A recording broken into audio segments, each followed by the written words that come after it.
everyone, welcome back to Beyond the Veil Tarot and Astrology. I am Candice Marie. Happy Friday. Hopefully you guys are doing well. Ready to get your weekend started. Happy full moon in Cancer. It's been kind of happening the last hour or so. So I'm sure it's been full of lots of fun emotional feelings for everybody the last 48 hours. I'll give you guys a couple minutes in the chat to let everybody kind of settle in. How's it going, everybody? How's it going? So we're going to be doing live readings tonight. We're going to be taking a look at transits and natal charts. So if you're new to my channel, I'm a Western astrologer with an emphasis on working with the Sabian symbols as well as tarot. It's usually Saturday, but we've been experimenting with Fridays. So let us know which one you guys prefer doing live readings. So this week, obviously, we're going to be taking a look at astrology. Yeah, this has not been a fun full moon for me by any means. I think it's the square to Chiron. I definitely underestimated that aspect, so I have to go back and look at my video and see if I talked about that enough.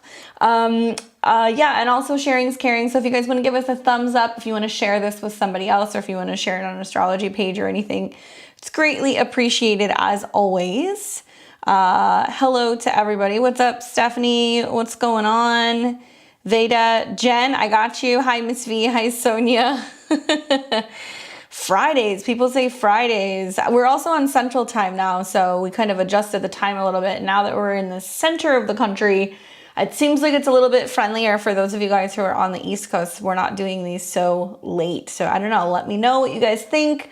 Just a couple heads up. Obviously, it's not normal that we do Fridays, like I said, but because of the holidays and also just I got really sick this last week and had to reschedule my Astrology 2023 that I usually do on New Year's Day.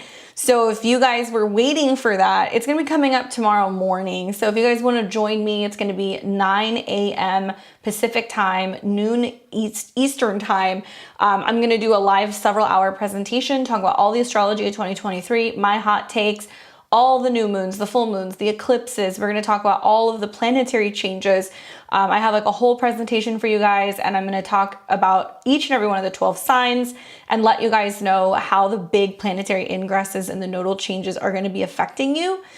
So if that's something that you've been waiting for, yeah, I'm a little late to the game. I know most everybody else has already done it, but it gave me some more time to kind of spruce up that presentation and also kind of just prep you guys for some of the stuff that I'm going to be teaching as we get into 2023. Planning on doing like a Saturn into Pisces boot camp. So those of you guys who are going to be having your Saturn return, I want to be talking about that. I'm looking at doing a Chiron workshop, basically talking about working with the Jupiter Chiron conjunction for healing. So I have some cool stuff that I kind of have set up. So if you want to hear more about that, you want to hear about the astrology of 2023, join me tomorrow morning. It's all going to be donation based, so I won't be doing readings, but it's very similar to my style when I do my presentations, when I have webinars, but I wanted to make that free for everybody. So I want to invite you if you want to join. What's up, Coco? Hey, Rachel. Yeah, a lot of people have been telling me that they're sick. Tamika, what's going on? We take Super Chat. We also take PayPal. If you scan the QR code below, that's how you get in the queue for the reading. You scan that, it takes you to my PayPal. Please, please, please, please. Everybody's been super awesome. In the memo, put your time, date, birth, city, and your question. Another way that we can have you pay, also if you want to make a donation, is via Super Chat directly through YouTube. So you can do that. What's up? Hello, Gabrielle. Welcome. So many new people have been on the channel. It's been really cool just to watch all of that stuff kind of grow. So I appreciate you very, very, very much.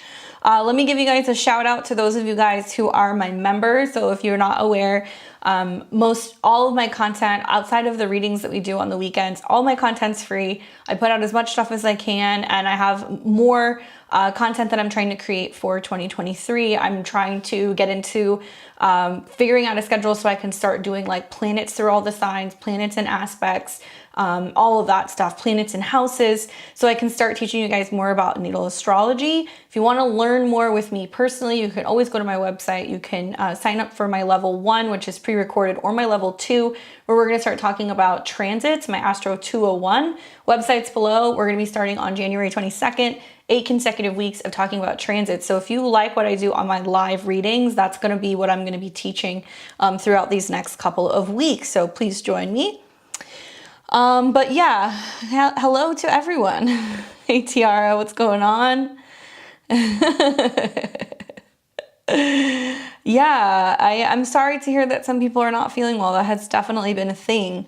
But yeah, if you like my content, you know, just commenting or giving me a thumbs up is super helpful. But if you want to join my memberships, you can. There's 3 different levels you can get in just to support for just a couple of dollars. A little bit more is going to get you a shout out, and a level 3, you're going to be able to support the channel, get a shout out from me, but you'll also get a reading once a month. So for those of you guys who like to kind of check in monthly, you want something more affordable, maybe you don't always have a burning question every week, that level 3 is going to give you 1 tarot reading or 1 astrology mini reading once a month. And so it's really awesome because you're also going to be first at the top of my list, so you don't have to wait. Sometimes people wait 2 or 3 hours for a reading on these lives. So those of you guys like Paula, Barbara, Christine, Patricia, Sarah, Coco, Deanna, Maui, Catherine Marie, Claudia, Tiara, Stephanie Carrillo, Angela, Flowing Through the Pines, Willow, Emma, Susan, Miss Fogel, Jackie, Harazed, Nancy, Jessica Martinez, and Susan Wexler. Thank you guys so much for supporting my channel, for making it possible for me to have the time to keep creating content to give to you guys. I really appreciate it. It's because of people like you that I'm able to put out so much content. Okay, Happy New Year. Good evening. All right, so let's go ahead and take a look now. Obviously, those of you guys who are level 3 people, this is the first live reading for January 2023. Still getting used to saying that. It's weird. I keep catching myself, trying to correct myself so I don't say 2022. Those of you guys who are level 3, so I see we got a couple people in here if you guys want to cash in on that. Obviously, Stephanie, I've got you. Coco, I've got you. So in the queue outside of those people, we've got Jennifer, Susan, Loren, Elizabeth, and Miss V. So I've got you guys in the queue. For whatever reason, if there's issues sending PayPal, just let me know. Like I said, you can always use Super Chat. And I appreciate your guys' patience because we do readings in the order that they are received, and it's a full moon. So usually people get a little bit in their feelings here. So there's definitely probably going to need to be a little bit of extra TLC tonight. So I appreciate your guys' patience. Thank you, Tim. Appreciate it. I'll add you to my queue. You are on that list now. Thank you for your generosity. And without further ado, let's go ahead and get into it. So looks like Stephanie has some questions. What's up, girl? Happy New Year. She was saying, what do you see for my new love life? This guy started talking to me recently, but I don't know his exact time, so I'll get the Synastry. Thanks. Well, you're very welcome. Hey, SR. All right, so you obviously, it's hard for me to forget that 29-degree Libra rising. And it's an interesting time over these last few days, okay? So we have had Venus in conjunction to Pluto. That's really big if you are a Taurus or a Libra rising. So if you're just here to hang out and learn, having this Venus conjunction with Pluto, which was kind of setting up on the 31st of December, going into the new year, it definitely, and I'll talk about this more tomorrow, kind of peppers, if you're a Venus rising chart, the future of relationships, emotions, or feelings. So that may be kind of in play for the better part of the next year. Although a lot of us know that the real New Year's takes place when we have the sun ingress into Aries in the spring here in the Northern Hemisphere. But still, it's been kind of happening these past few days. So being in your feelings about relationships, thinking deeply and reflecting on relationships is a really big theme in your chart. But relationships in general, based off of your astrology, is ruled by your 7th house. So that's going to be connections to Mars. And for you, Mars has been retrograde. So we're seeing that Mars is actually getting very, very powerful. I don't know if anybody has noticed this. If you guys are an Aries or a Scorpio rising, the tension has been very high because your planetary ruler Mars is getting ready to station. Equally, if you have any planets like around 7, 8, 9 degrees of Gemini, right, especially sun, moon, or rising, you're definitely feeling that pressure. It's because Mars is about to wake up. So it's going to almost feel like somebody is like turning the stove or turning the oven on. And all of a sudden the heat is going to flood in. So because Mars rules your 7th house of relationships, Stephanie, it's an angular house. There can be this feeling that there is a turning point that's coming with relationships right now. Lovers and romantic connections are more the 5th house. There's nothing really going on there at the moment. However, you have been seeing that this Mercury retrograde, right, in the sign of Capricorn has been in close conjunction to your natal Neptune. So that literally represents in your 3rd house, do I want to talk? Do I not? Do I want to be friends? Do I want to socialize? Like, I'm still feeling this out. I don't know how I feel. Like, let me talk to this person and get to know them a little bit. And not having a lot of clarity when it comes to communication with romantic partners. Obviously, anybody who's got significant Capricorn placement, it can also talk about just some reorganization, rethinking, reworking in regards to your commitment or your involvement, because Capricorn's about being busy and he's a Capricorn. So literally Mercury going retrograde over your 5th house ruler of lovers and romantic connections. To me, it's kind of like either you or him not getting a clear reading on each other. That's kind of the feeling that I'm getting looking at this. But I have good news. You know, in general, for Libra rising charts, Jupiter being in Aries is really magnifying and opening up relationships. Now, from a whole sign perspective as a Libra rising, that's good news. But if we look at your chart from Placidus, because you're 29 degrees, you're almost a Scorpio rising. So you're really going to benefit the most from relationships when Jupiter makes its ingress, obviously fully into your 7th house. But that's not going to be until the spring. And when we see like Venus touch on the North Node or Venus entering into your 7th house, I definitely see a lot more commitment. And what I'm really curious is going to be as Venus approaches the North Node in your 7th house and it starts coming into a trine with Neptune, it's looking pretty sweet there at the end of March going into early April, especially as Venus comes into a trine with Neptune. So it's saying you're harmonizing with other people, 7th house, you're having conversations about feelings and possibly even commitment, right? Because Neptune can be feelings, Capricorn can be commitment. And it's definitely a time to possibly even right now read between the lines a little bit. Like that would be my advice, because while we're in a Mercury retrograde, things aren't entirely clear. Like there is a sense of not having made up your mind yet.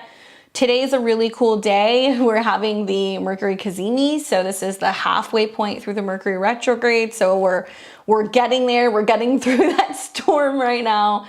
And it's that significant turning point where there are significant conversations or ideas or information or things that kind of come up that shine a light on what the Mercury retrograde was all about. So we know the Mercury retrograde wants to get all of the thoughts and ideas and everything out in the open so we can work on them. Later down the road, Mercury is going to come into conjunction with Pluto. So what am I getting at? As Mercury stations on your moon or around your moon, this is going to be closer to mid-January. It's going to go direct. It's going to hit your moon. You're going to have more clarity about what it is that you want emotionally, right? With family, that makes sense. And there's kind of a turning point here from the 23rd all the way through the time that Venus, all the way through the time that Venus enters into your 5th house. Mercury comes into conjunction with Neptune. And so I'd give it till about the beginning of February. But I look for more than one aspect, right? Like just a Mercury transit or a Venus transit is not necessarily enough to justify, oh my God, this is, going to be the love of your life. It's a significant relationship. We need to look to trines to outer planets, which we're seeing. We see Mercury is going to trine, Uranus in your 7th. We're seeing also that finally Saturn is going to start coming out of a square with Venus in your 7th. And we're going to see that Jupiter and Uranus are going to be both hanging out in the same house Placidus-wise. So long story short, more clarity beginning of February, seeing a lot more opportunities for romance blossoming and commitment, March really into May. Watch for that Mercury retrograde that's still going to take place, obviously, for you in the springtime. It'll be in Taurus. But I notice here that this year you're turning 30. So you're in an annual perfection year 6. So this is a year where you're figuring out your schedule, working on your health, doing things in regards to being of service, probably, figuring out what it is that you want to do for work. And it's about ironing everything out, right? The 6th house is like where we get our shift together right before we go into the 7th house and we meet other people. So when your birthday hits this year, from July of 2023 through July of 2024, you will be in an annual perfection year 7. So that's another reason why there is another significant indication when you turn 30, that year can sometimes be a very pivotal year for relationships. That's why we see a lot of people suddenly get engaged or get married, separate, announce big things in terms of their business partnerships, what have you. So yeah, very busy all the way up until your birthday. Eclipses in your 7th house, North Node in your 7th house, meeting partners of destiny, Jupiter being in your 7th house. Such an interesting time for Libra risings, especially if you are in a 7th house annual perfection year, 18, 30, 42. These are big years for you guys because this basically suggests that there's going to be very prominent partnerships, business partnerships as well, right? Aries has connections to Mars and Mars has connections to a Libra rising 2nd house. So making money with other people, bringing in clients, talking to partners about what you value. These are going to be the themes. So it all is really looking great. Just know that when your birthday hits, then Mars is going to be your time lord. So not only do you want to be watching what's going on in your 7th house transits, Jupiter's, going to leave that house whole sign. But the North Node moves in. From July to July, you really want to be paying attention to Mars. So like that Mars trine Jupiter, watching Mars cross your ascendant, watching Mars oppose Jupiter. These are going to be really, really, really big transits for this next year. I'm pleased to announce you will not have a Mars retrograde. So that's a really good thing. In the background, right? Something else that is kind of building in pressure is you're going to see throughout these next few months, Pluto is going to come to 29 degrees. And so that's rather loud in your chart because you're going to have Pluto that's squaring both of your angles. So this will be, you'll be feeling this in March. Pluto at the most southern part of the chart is the need to change and transform the emotions, the home, the roots, and the family. And that change is going to pull you out of the South Node in your 1st house of self-undoing, pull you into your North Node in your 7th house of relationships and partnerships. So you may move, meet somebody. You might be in a relationship, they say move in. You may have a falling out with, a family member, and then you meet a significant partner. These are things that may happen for all Libra risings, but it's going to be more so potent for those of you guys who are like 27 to 29 degrees rising. So if you're in the last few degrees, you're going to feel that the most. All the cardinal signs buckle up, especially if you're in the last few degrees of Aries or Cancer, Libra, Capricorn. These Pluto squares are going to be very intense, especially because we're also going to see this happening alongside the nodes. So when we see the nodes on each side square Pluto, it's saying this area of our life must evolve. It's like evolve or, or die. I hate to say that, but for Libra rising charts, it may materialize as just definitively cutting something off with a relative, definitively making a big decision about your values when it comes to home and family. It may mean that there's like a significant loss in the family, but it may materialize as your gain because Pluto rules your 2nd house. So there can be a significant investment also that happens with property or real estate, or just a profound shift in regards to how you're doing family.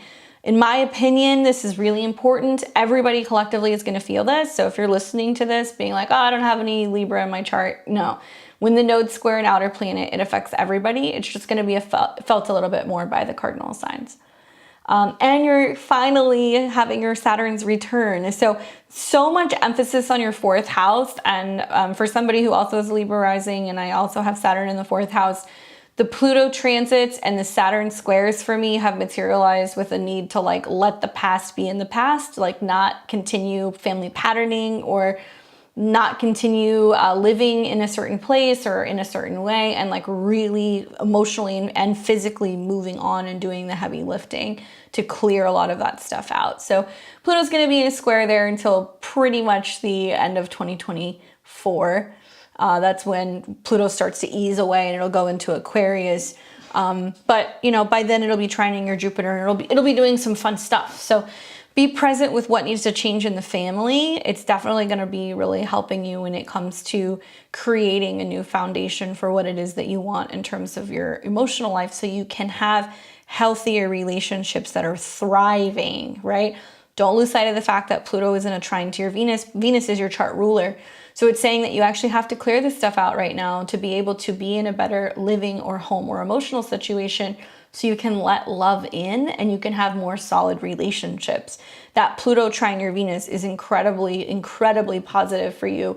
Can be bringing in more clients. It can also be bringing in more resources and lots of support from partners, right? Hopefully that's helpful. Let me know if you get his stuff. It would be really interesting to see what his information is. But the fact that you're a Capricorn moon and he's a Capricorn sun, that's a good start. That's a good start because you guys are going to have a lot in common. Hopefully that's helpful. All right, so I got Vanessa and Tamika. You guys are on here too. Add you to my list. All right, cool. So we've got Jennifer, Susan, and Coco. You guys are on deck. So let's pull up Jen. I laughed when I saw your message, Jen. Thank you. You were so cute. I was like, I hope she doesn't think that I'm doing this live now, right now. You were like, am I doing this right? All right, let me pull up your question.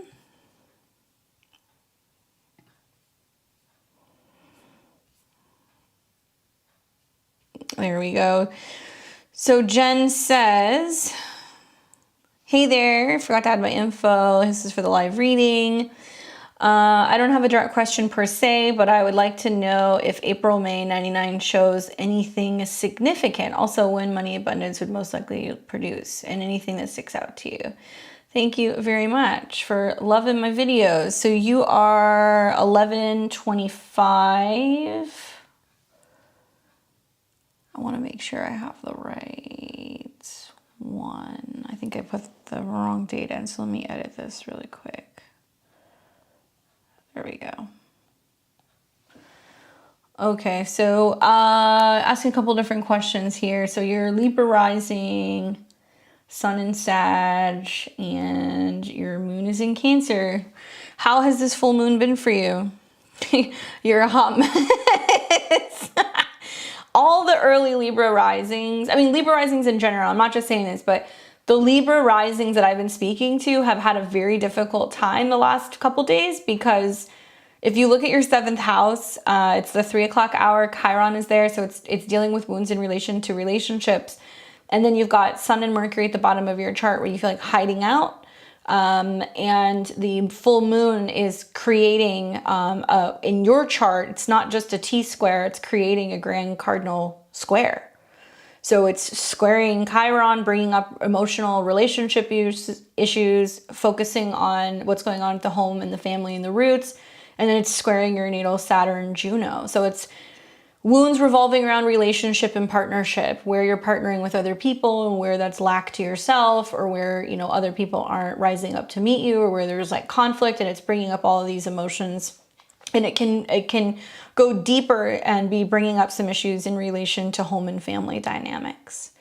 But yeah, very interesting lunar return. So if this is your lunar return, or if you happen to have a Cancer moon, or a Cancer moon that's anywhere between, let's say like 14 and maybe 17, 18 degrees, this is something that you're going to feel for the next month. Everything is going to feel amplified in terms of those dynamics of where your natal moon is in your chart. So for you, it's being pulled between responsibility for yourself and others. And so yeah, parenting issues, all kinds of stuff can kind of come up here. So you were asking about either a specific timeline, which that's kind of interesting. I don't get those questions too often. And money and abundance. So I'll just leave it at this with the money abundance thing. The South Node's going through your 2nd house right now. And as the South Node goes through the 2nd house, it's super spiritual. And I have the same transit going on. And I've kind of the way that I've approached it is by observing relationships to material things. So money, objects, food, possessions, like whatever, learning to let go and say like, I don't need this. I don't need as much of this, or I'm willing to give this away, or I'm not totally consumed or attached to this. And it doesn't mean that finances are necessarily easy. Okay, I'm looking at Venus and Scorpio, not an easy placement. You've got the South Node coming for Venus, and Venus is your South Lord. It's your chart ruler. So the South Node's going to hit your chart ruler. To me, this seems like there's a huge shift that's going on for you right now in regards to your value system. And it's about what you tend to spend money on, or what you hold on to, or what you eat, or what you collect for security, right? Second house can be possessions. So I look at the second house, being all of these things. Are you cutting back on your spending habits? Are you eating less sugar? Are you saying, I don't want to hold on to people anymore, or there's things people have given me and I don't want to hold on to them because they have some kind of vibration to them? Venus also rules your 8th house. So the other way of looking at this is, as the South Node conjuncts your Venus, you're going to go, I'm willing to part with this thing because it's necessarily not good for me. Could be sugar, could be spending habits, but it could be possessions that you have that you no longer want to have emotional attachment to. And so you're willing to either give them away or sell them. And it can bring you money, right? Because it's the second house, so it's what people pay you. So as an example, something that I've been doing is like, I moved recently. Before I moved, I went through like all of my stuff because I was like, you know what, I literally don't want to move all of this stuff. And I have so many like decks and books and things that I collect and weird oddities that I was like, let me just see if people want it. And it was stuff that I would have potentially either given away to somebody that I know, or I would have like donated or whatever. But I put it out there, and I also had stuff that was very valuable. As soon as I put that stuff out there to sell it, everybody wanted to buy it. It's like everything got bought. And a lot of it was just like used books and stuff, but it was cool because I was like, well, for the most part, I feel like I didn't waste anything. I didn't throw it away, South Node Scorpio. But I do feel like it went to somebody who appreciates it, Taurus, and I got paid for it. So it was a cool exchange. Just observe what you're willing to let go of is my advice. And know that this is incredibly important because Pluto is now coming in for the kill shot, okay? So I'm not saying this to scare you, but here comes Pluto getting ready to enter into Aquarius, and it's going to be within a 1-degree orb of an exact square to your Venus, because it will not go to 1 degrees. It's going to stop at 0 in retrograde. What this means is, as the opening square, is that you have to act. So you don't want to wait till financial situations get to the point where you feel like you have to go through your house and sell stuff or get rid of stuff, or you're forced to sell property or move back home or ask for assistance or refinance a mortgage. You want to be mindful of your values and your habits now, so you're not in that situation, right? Because Pluto square the nodes is this has to change. From a whole sign standard, it's a little different. You're going to hear like, be creative, make money in a creative way. And that's a big theme for you. Having had Saturn go through your 5th house and squaring your Venus and all your Scorpio placements, it's where do I feel like I have to spend money or I have to buy things to have fun? Where do I feel like possessions bring me wholeness or make me feel complete or make me feel loved? Where do you spend too much or show too much and connect that with love? So interesting. 5th house can be hobbies as well. So where you're spending too much having fun partying or gambling or, going out and buying a bunch of products. It can also mean that there's some connection to what you're spending and children, and that, there is some tightness there in regards to needing to change the way that your spending habits are, or your values, or even your self-esteem. So the list goes on, but you have a stellium of planets in your 2nd house. So when I look at Venus being about relationships and values and possessions, Mercury being your ideas, it could even be like books and tarot cards or other programs or apps or things that you're paying for, that's kind of like wasted money. And then Uranus, which is kind of like, things that are like hobbies. It makes me feel like sometimes you might have some like impulse spending. And what you've been learning through Saturn going through the squares with all of this is that you can't let your emotions or your feelings affect the way that you're impulsively spending or eating or whatever. And you're ready to release some of that stuff. Okay, so that's the long and short of that. And I'm just curious because you brought up this date. I just want to see what this was. April, May of 99.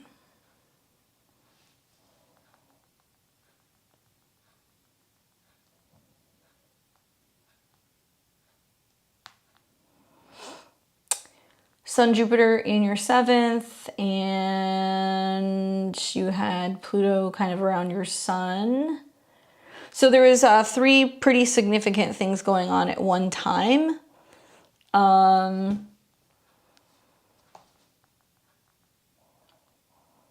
Okay.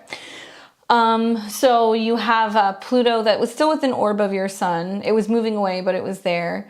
2 is you were having your south node return and Uranus was on your south node. So that could have been spontaneously having to let go of something or someone that you love. But your nodal return is like a hard course correction with destiny, right? So that happening at around 19 years old. South node in the 5th house is having issues relating to love, creativity, self-expression. The north node in the 11th is coming into groups and society and learning to accept love from other people. And then you had Jupiter that was hanging out in your 7th house. So 5th and 7th houses are being highlighted in a very big way. So this basically is talking about being like, oh my God, I feel like I lost the love of my life, or oh my God, I met the love of my life, or somebody left and somebody came in. I think of South Node Uranus in the 5th is it could have been like a spontaneous like death or breakup or loss of a child, could have been an abortion. And the sextiles to the 7th house also talks about where you were learning lessons about how to communicate in relationships. And so I'm not going to say it's the same, but it's faintly kind of familiar with Jupiter being in the 7th and Saturn being in your 5th right now. So there can be a sense of you reflecting on like, was that real love? Like, was that the real thing? Like something like that happening, and you're thinking a lot about it. And also, you know, you had Saturn that was in opposition to your Venus. So that makes me feel like there was definitely like something breaking apart or something coming apart. And it made you feel like love or relationships were not safe, that they were not secure, or that nothing kind of lasts forever. Very Venus in Scorpio. But when the Saturn opposition happened, it was like feeling like loving and losing, if that makes sense. But yeah, it's really interesting. You and I have the same Mercury in the same placement.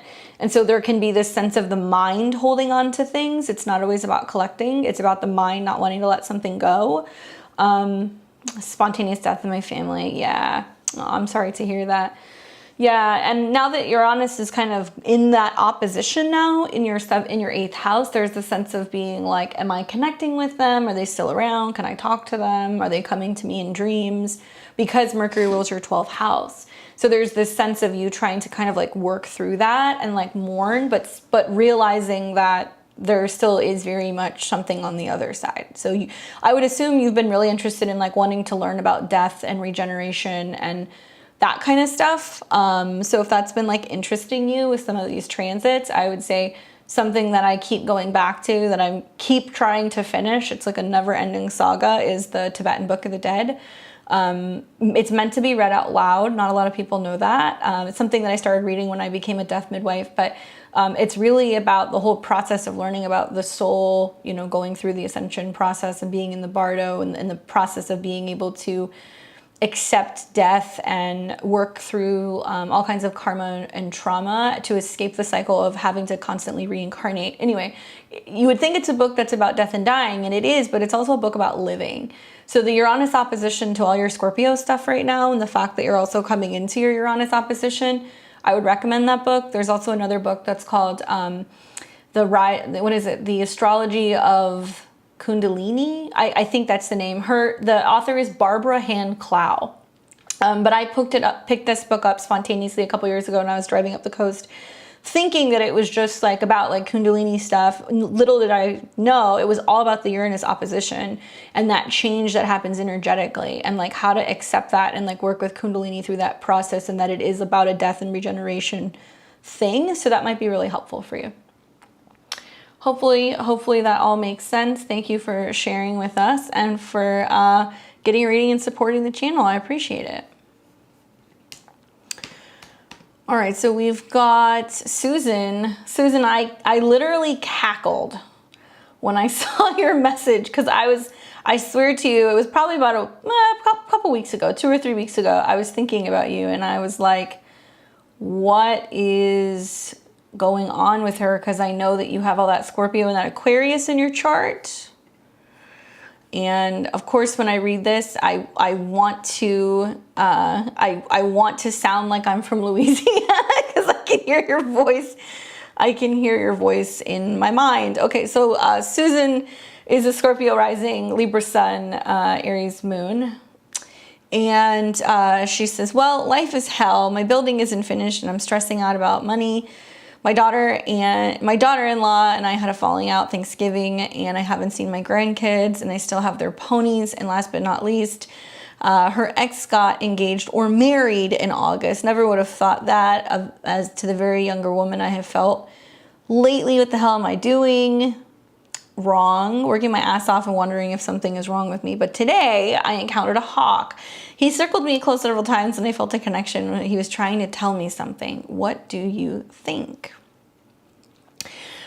Good questions. I can tell the Mars stuff is definitely doing a number on you. A couple things. First of all, the Saturn, getting ready to change signs for Scorpio risings, it's really, really, really good. Even though Saturn's going to hang out in your 4th house of home for a couple years, I see it being mostly peaceful. So I look forward to Saturn changing signs and that becoming something that is supposed to be better for you when it comes to buildings, property, home, family, all of that stuff, especially because it's coming out of the square with Uranus in your 7th house. So the topic of tension with your family and relationships, i.e. your daughter, your grandkids, or your ex, and also where you've been living and like feeling like you're hearing stuff in terms of your community, that will calm down. You're not going to see that same tension that you've seen with the Saturn-Uranus square. Equally, Jupiter's getting ready to come into conjunction with your moon, and that's going to bring you more money, okay? Because Jupiter rules your 2nd house of resources and possessions. It can also be about expansive, positive, emotional things, especially when it comes to your children, 5th house is children. And that's going to be making some positive aspects in your chart. It's going to start sextiling Mars in your 7th. It's going to be trining your natal north node, which that does deal with horses. I'm anticipating somewhere between the end of January of 2023 and probably the beginning of April is when you're looking at, I know that's a big timeline, but that 2.5, almost 3 months where you can reconcile and make amends with children and also anything in regards to horses. Jupiter's horses. Sagittarius is horses. That's the connection. So I'm looking at the trine between Jupiter in your 5th and the North Node Mars in your 9th. The other thing is that I'm really liking Jupiter on your moon because not only is it going to bring you better moods, but it's going to sextile Saturn in the South Node in your 3rd, which means you're going to have the opportunity to clear the mind of any rigidness and be more open and receptive and optimistic when it comes to communicating and talking to family members, the moon, lovers, or romantic partners, the 5th house. It's also really good for you and your business, being self-employed. So I think that you're going to just notice that there is a definite shift happening, and this is going to be taking place closer to around the end of January. Mars is getting ready to go direct for Scorpio risings, especially if you're like a mid-range Scorpio rising. By Placidus terms, you've had Mars going retrograde out of your 8th house into your 7th house. So there's been this deep transformation of your resources, your mind, regeneration that's going on, and then Mars dips into your 7th house and you have conflicts with other people. So being that Mars rules your chart, it's that you don't mean to, but there can be a sense because Mars rules your 1st house that there is tension going on with other people because of things that are not being said or because of actions that are being taken that's just like setting these other people off. So you might be telling other people what's up or what's on your mind, or maybe they're saying that to you and then it's creating some kind of tension. Personally, I really like the Mars retrograde or just Mars in general in your chart because I'm looking at the trine to your Mercury. It's helping you become more assertive, especially about your goals. And it's also making a trine to Saturn in your 3rd house and your South Node. So it's been about saying, no, thank you, this doesn't work for me, or no deal, or I'm done thinking about you, or I no longer feel like we can communicate in a healthy manner. So through that frustration, Mars in the 7th house is bringing opportunities for you to be able to sort some of this stuff out and finally hash stuff out with people that you've been meaning to either mentally kind of cut off or communication wise, you know, stop talking to for some time. The Mars retrograde's it's been rough. I mean, for Scorpio risings, for Sag risings, because you guys have seen this play out in your 7th house and there's been lots of squares or in conjuncts, but it's been bringing out stuff that needs to come up so that way you guys can be able to kind of move through the bullshit and really decide whether or not it is a healthy dynamic, right, between the two of you. So yeah, it's still intense nevertheless. It's also squaring your Juno and your Jupiter. So it makes me feel like partnerships out in the world professionally and relationships with family are definitely a thing. I don't know if your daughter's married or not, but the fact that Mars is going to square Juno in opposition to Jupiter, this theme of this person I was in a relationship with and now they're with somebody else. There can be stuff coming up about like kids, spouses, or partners and them adding fuel to the fire, you know, just so you know, because of that square. You can also see the same thing going on equally in regards to, you know, an ex moving on and being with another person and committing, you being like, oh my God, there's another person that's kind of intervening with our connection. That's through the square. Eclipses in opposition to your Venus. You know, I mean, that's a big one. You've had several eclipses in opposition to your Venus. And if I remember correctly, there is another eclipse that's going to be aspecting your Venus again. Yeah, where is it? At least I thought there was. Isn't there one more? It's close. It's your ascendant. Okay, I take that back. So you're gonna have an ascendant descendant thing kind of going on. So you're gonna have an eclipse that's gonna be on your ascendant, and that's gonna be in May of 2023, May 5th. That will be a full moon lunar eclipse in Scorpio, 14 degrees. If you're watching the playback on this, you need to write this down. You need to make a note of this date because an eclipse on your ascendant, and it's going to be ruled by Mars, and Mars is going to be in Cancer, and Mars is going to be in your 9th house, which can talk about suddenly going on trips or journeys. Mars is also going to be debilitated here, so you want to watch out for anything in regards to like legal issues or conflicts over like land or things like that that can come up. But interesting, I will pull this up because I was looking at this the other day.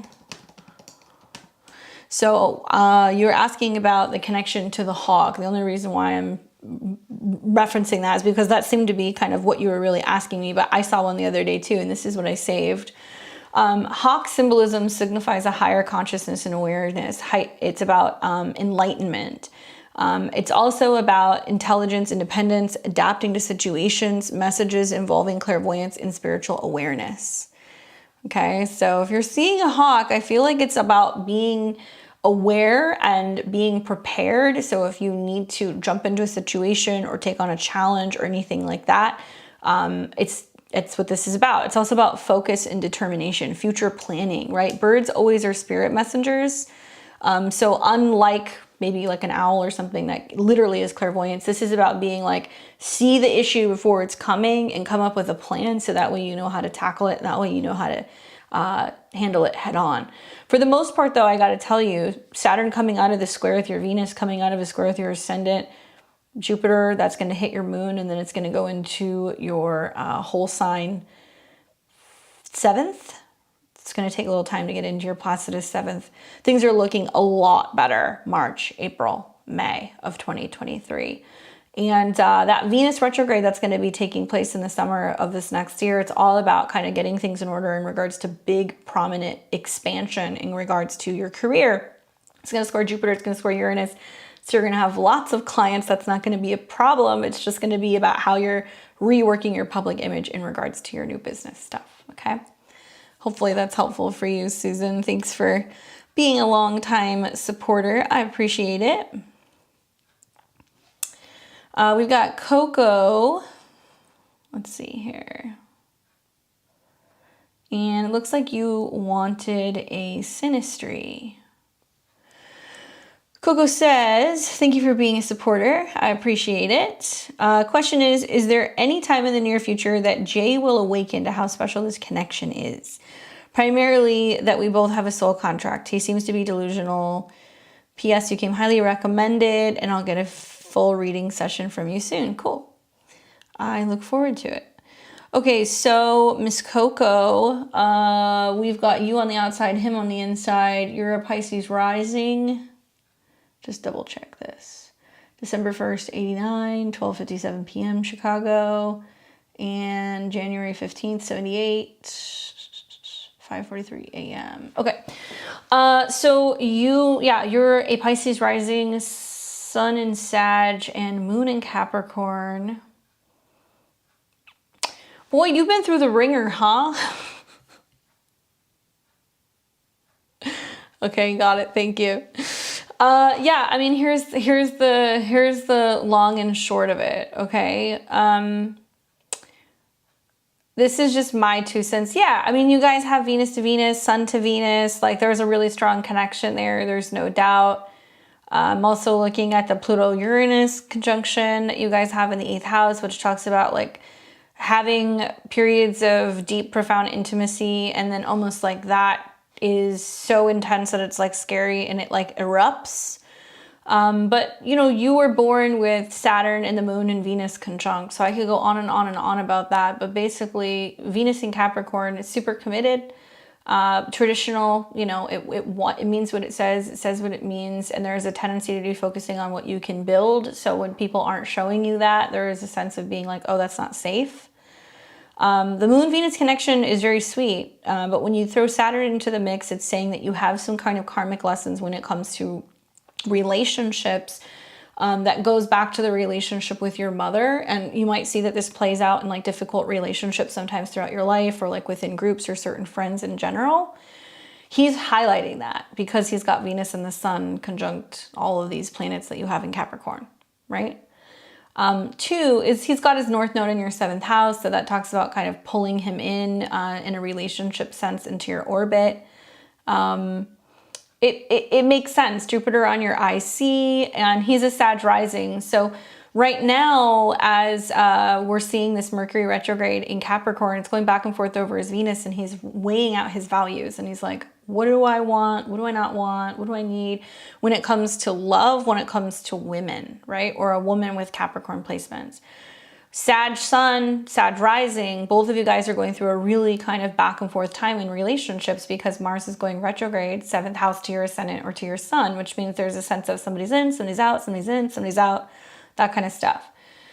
Long-term wise, like when I look at his chart, I'm looking at Neptune in his 4th house. I'm also looking at the fact that Mars is forming a really complex T-square with his ascendant and Neptune, which means he's kind of swimming in the cosmic soup until like mid-March. There may be more clarity at that point. As a Sag rising, he's also getting ready to have eclipses move into his 5th house, Jupiter move into his 5th house, which is, does this person want to have true love? Are they willing to stop just playing games? And are they going to grow up and really show up into a relationship? That's a big question. What are they willing to do in relationships? What are they creating, right? Do they want to have children? That's a big theme for Sag risings right now because the eclipses, the North Node and Jupiter are going to hang out in their 5th house. Can be about younger romantic relationships as well.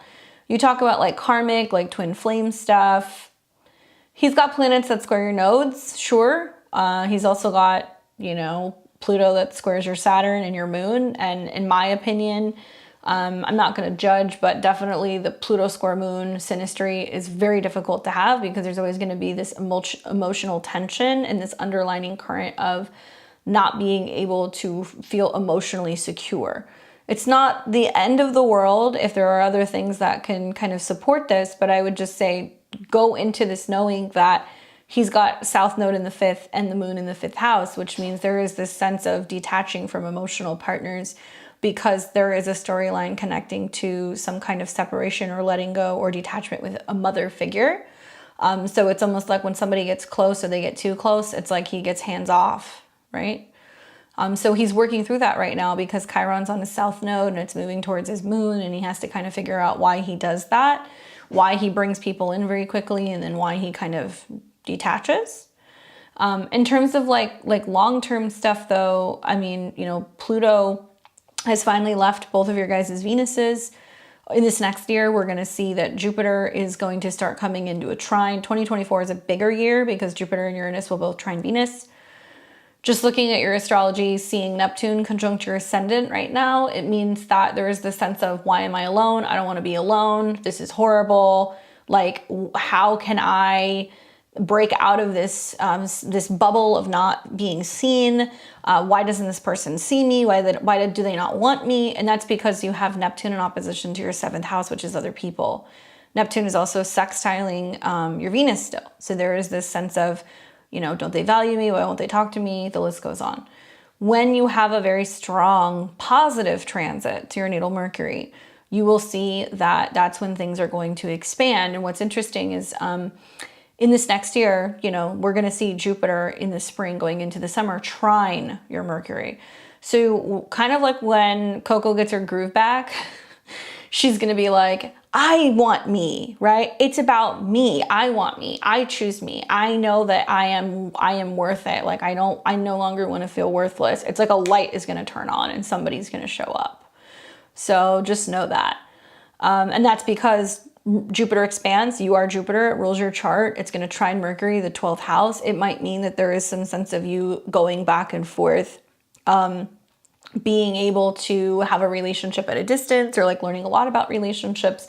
That's one of several aspects. The other thing is that over these next few years, you're going to see Saturn come through Pisces and it's going to square Mercury. So this will be like 2 years down the road, but just food for thought. Like, you don't want to go into a relationship these next few years like overly idealizing someone and just making it normal to not feel heard, because in 2 years' time you may find yourself in the same situation, right? Equally, something else I would say is you've got some planets that are trining your 7th house. So do I have faith that the Jupiter transits and the North Node transits can help him expand? Yeah, but the truth is if you have the North Node of Aries and you also have Jupiter going through your 5th house in this next year, you expand by proactively jumping into relationships and actively choosing to be in love, by actively choosing to launch a business, to be playful, to be more creative, to go out and have fun, to say, you know what, screw it, let's have a kid. Like, he needs to do these things. If he does not do these things, and he's going to resist this a bit because it's all going to square his 2nd house, he's going to go, well, how does that affect my money? How does that affect my security? You know? There is some hangups here. And I think with Venus, Saturn, and the moon, because the moon rules your 5th house of relationships and commitment, the question is where are you so sure that you want something, whether it's marriage, having a kid, a life together, living with someone, whatever, that it's actually beneficial for his growth, but he's scared, right? Because all that Capricorn is squaring all of his Aries.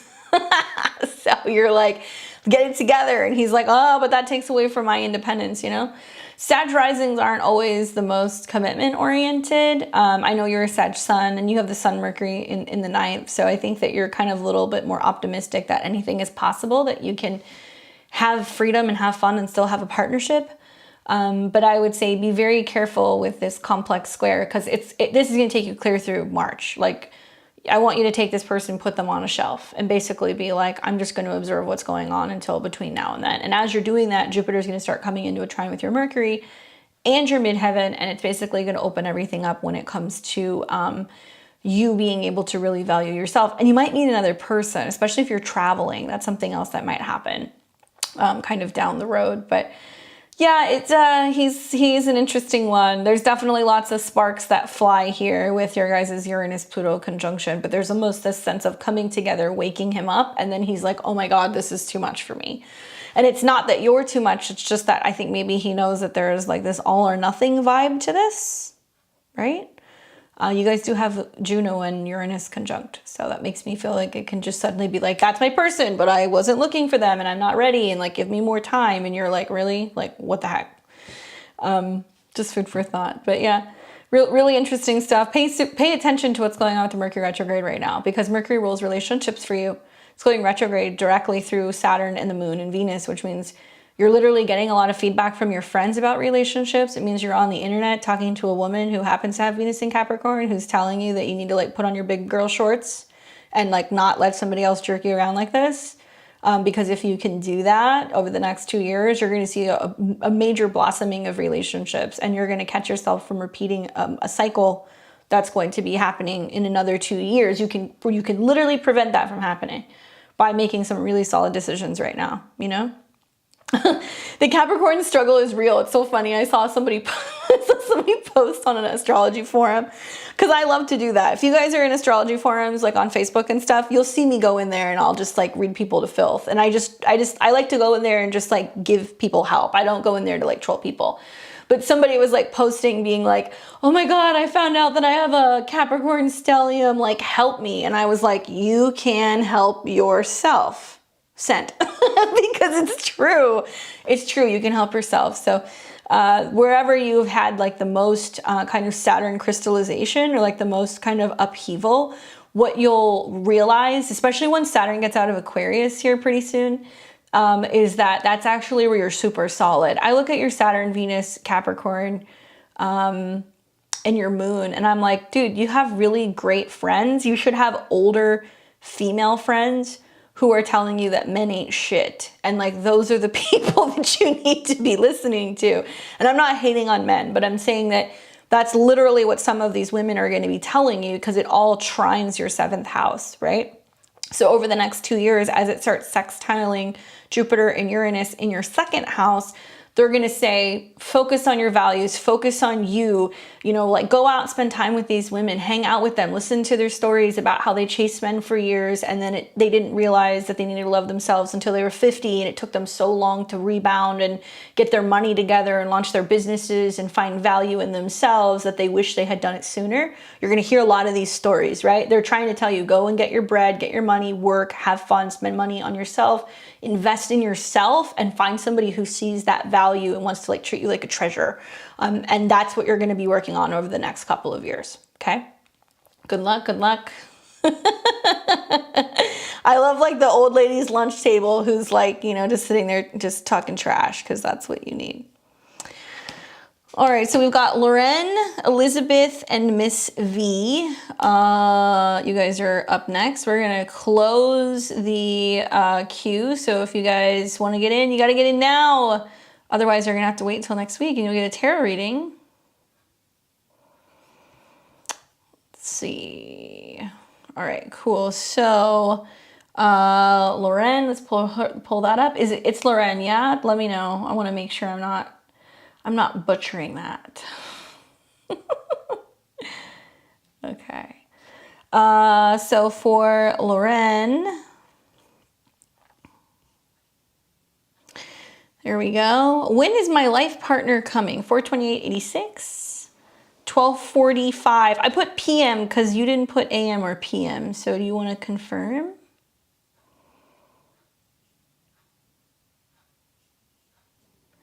Seeing a million is the way to go. Tamika. I'm wondering how many Libra risings or Capricorn Venuses are in the chat, because I noticed that there's a lot of those placements that keep popping up. It's great. Okay. Hopefully this is it, Loren. Let me know. I don't have an AM or a PM for you, but you're asking about a life partner. Yet another Capricorn moon. All right, cool. Yeah. I attract cardinal energy. So I've got you here as a Leo rising, Sun in Taurus, and the moon in Capricorn. So you're asking about life partners. I'm gonna go on a limb here, but I'm gonna assume that you are a Leo rising, because you got Saturn in your 7th, and you're saying, when am I gonna find a life partner? As Saturn's moving through your 7th house, it's been a little tricky. It's been in a square to your angles. It's been also in a square to the nodes. It's been in a square to Uranus. So this has been a period the last like 18 months or so where it's like leveling up when it comes to your career, your public image, what you're doing, who you're working with. And yeah, there is a sense of wanting to have a public relationship, right? So it has not kind of quite come in yet. I just want to tell people also, like, good astrology is not just looking at transits. You're only getting a small piece of what you would get during a session. So when people ask me questions like this, I'm going to open up and I'm going to look at the progress chart. I'm going to look at solar returns or Venus returns or Mars returns and all of that stuff, which is what you get in a full reading. So we can really see like the big picture. But looking at this just through transit, Uranus rules your 7th house, as does Saturn. And Mars has been going retrograde, actually, in opposition to Uranus. So there's this sense of like, people come in, are we friends? Are we just kind of fooling around? And then are they gone? Like, what's going on? That is like, there's conflict there because it's been in a square to Jupiter in your 8th. So there's this sense of like, where are friends beginning and relationships starting? Or like, you know, is it safe to be able to jump into some of these things? But on the topic of like committed relationships, I've got some good news for you. I do think that there is opportunity for love coming. Here's why. Partially, it's going to be because Saturn's going to leave your 7th house, okay? Technically by whole sign. When Saturn leaves a house, generally he leaves a gift. And whether that's just better educated, you've had lessons, or, you know, there's some kind of something that comes into fruition, Saturn leaving your 7th house actually should be a really good sign for like moving through all this karmic stuff in relationships. 2, once Saturn leaves that sign, it's going to go into Pisces and it's going to start sextiling your sun. Sun rules your chart. Saturn is also the traditional ruler of your 7th house of relationships. You might meet older people. You might meet people traveling, taking courses, classes. 9th house is also ceremony. So if you're like, hey, I want to meet somebody, I want to get married, that's possible. 2, the other reason why I think this is a possibility is because then Jupiter is going to swing through into Taurus and it's going to start coming into a conjunction with your midheaven and it's going to sextile Saturn. Jupiter rules your 5th house of true love. It's also about change. It's going to sextile Saturn in your 7th house. So love is looking better in the summer. I also feel like with the Jupiter-Uranus conjunction that's getting ready to set up in 2024, those 2 planets will be conjunct. Uranus is relationships, and then you're going to have Jupiter, which is true love. It might be in 2024 that you meet somebody, you suddenly decide to get married, you're talking about having a kid. Something like that starts kind of playing out. Obviously, I would want to look at, you know, your annual perfections and your solar return and all of that stuff. But as far as I can see, that conjunction is very powerful because it's still going to be making trines slightly to Pluto. And it's going to make an inconjunct to Uranus, which means like you're not going to want to play games anymore. You're not going to want to do the back and forth with people anymore long term. Something else that seems to be really prominent is that we're going to have an eclipse that's going to be on your North Node. You're having your North Node return. So we call this your nodal return. This will be taking place for you in July of 2023. Prior to that, there's an eclipse right around the 19th, 20th of April, 2023, in a couple months. It's going to be right on your North Node. That is going to be really, really, really important because it's a part of unlocking your destiny. Mars rules your North Node. You've got Mars in Capricorn. That's actually in your, well, technically, yes, it's in your 6th house, but it's on the cusp of your 5th. It's conjunct your moon. So I see this as you being like, I need to get out there and have fun. I need to travel more. I need to go places. I need to meet people. And like, you're really adamant about this. And it maybe prompts you meeting somebody who you have like a really strong emotional connection to. Moon Mars can be somebody who's like really sexy. Maybe you're going and traveling for work and doing training, or maybe you're getting a certification. Maybe you're learning more about health or fitness, something like that. That may prompt you to somehow connect with somebody. In terms of relationships and partnerships long-term, you know, Aquarius rules your 7th house. So for Leo risings in general, there is a little bit of like some, you know, turbulence that happens with relationships, literally just because Uranus rules your 7th house. So you choose people who are a little different or unusual, or they can have a tendency to like want more freedom, right? Younger people can be a thing also. The ruler of your 7th house is in the 5th, which means that when you do get married, you'll get married suddenly, sporadically, because you're either pregnant or because it's true love. Uranus is at a 21 in Sagittarius, so he'll be different than you culturally. Tall, look for longer hair. He may like gambling, like betting on horses. He may like betting on sports or anything that has to do with like martial arts or fitness.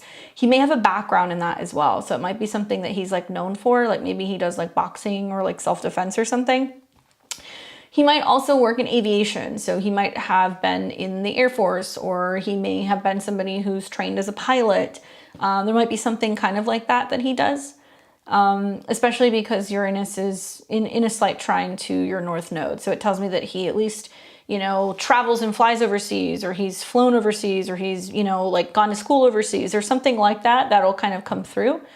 But because Juno is so close to Uranus, it makes me feel like he's younger, and you meet him while he's traveling or while you're traveling, or vice versa. So I don't know where you live now, but it's very possible that you meet somebody in one of those situations where they're visiting your city or you're visiting another place. Jupiter is going in your 9th house. So I would say like it's a really good idea while Jupiter is in your 9th house to possibly get out of your comfort zone, go to another place. Do be open to traveling alone, especially like March and April, because it's all going to trine into your 5th house, which means it's going to open up the likelihood of meeting someone.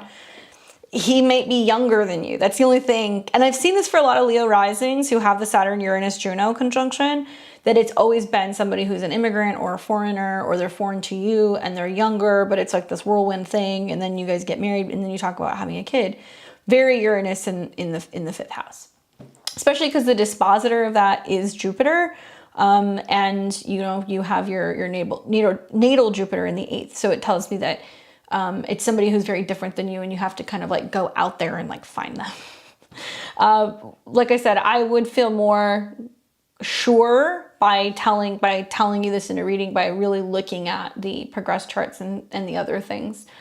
The fact that also Pluto is getting ready to go into Aquarius, even though it won't be in your 7th house, that square is saying like you're going to go through a change either with work or your schedule or with your health that's going to prompt you to get you ready for new relationships. So I'm wondering like what it is that you do work-wise, and if you're going to be doing some kind of training or traveling. Those seem to be the 2 things that are going to open this up the most and make it likely that you're going to meet someone. I'm also really excited to see Jupiter trine your Saturn. I'm just seeing that as well, but that's going to be a short but sweet transit, but that's also another indication that you're really ready for love. And if you're not open to traveling or relocating or training in another place, I would say try to meet people that are further away, right? So that you may have to get on a plane to go and visit them. Or if you happen to be going on vacation, get out there and meet people like locally. Don't just kind of hold up in one place. Hopefully that's helpful for you. You have to circle back and let us know. All right, so let me update my list here. I've got Elizabeth, Miss V, Tim, Vanessa, Tamika. Let me see, who else do we have? Michael.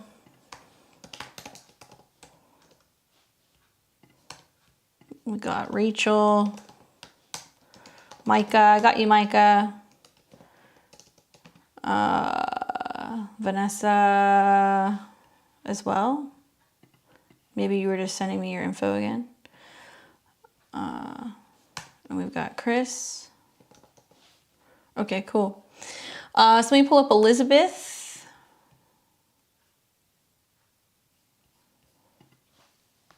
If you want to get a live reading, you can click the button that says show more. You can go to my website and you can book a reading. I think I'm booking in March and April right now. So things are quite busy, but yeah, definitely I recommend if you guys want to get a reading, book it sooner rather than later. And readings are now closed. So thank you guys. All right, so let's pull up Elizabeth G. She's got a Synastry question.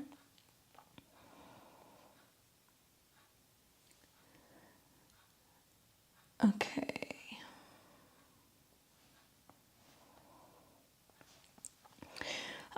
My boyfriend and I broke up on December 17th. Is this a permanent breakup or temporary because of the retrogrades? If it's meant to move on for him from good, what can I expect in a serious partner to come my way? November 9th, 89, 3/1, 98. Okay. Yet another 29-degree Libra rising. Well, welcome to the club.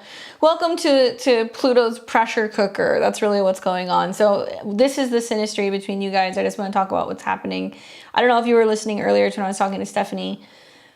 Pluto's at the most southern part of your chart right now, forming a T-square between your ascendant and your descendant, which means emotional changes, home changes, internal changes need to happen. So that way you can be in better relationship harmony with yourself and with other people. While Pluto is in the square, there can be some issues sometimes with others. It doesn't always mean romantic relationships, but it can. Mars is also retrograde. So for Mars to be retrograde as a Libra rising, it means that there are things that are kind of frustrating going on with relationships, and Mars is retrograding technically through all of your 8th house. You're almost kind of like a Scorpio rising.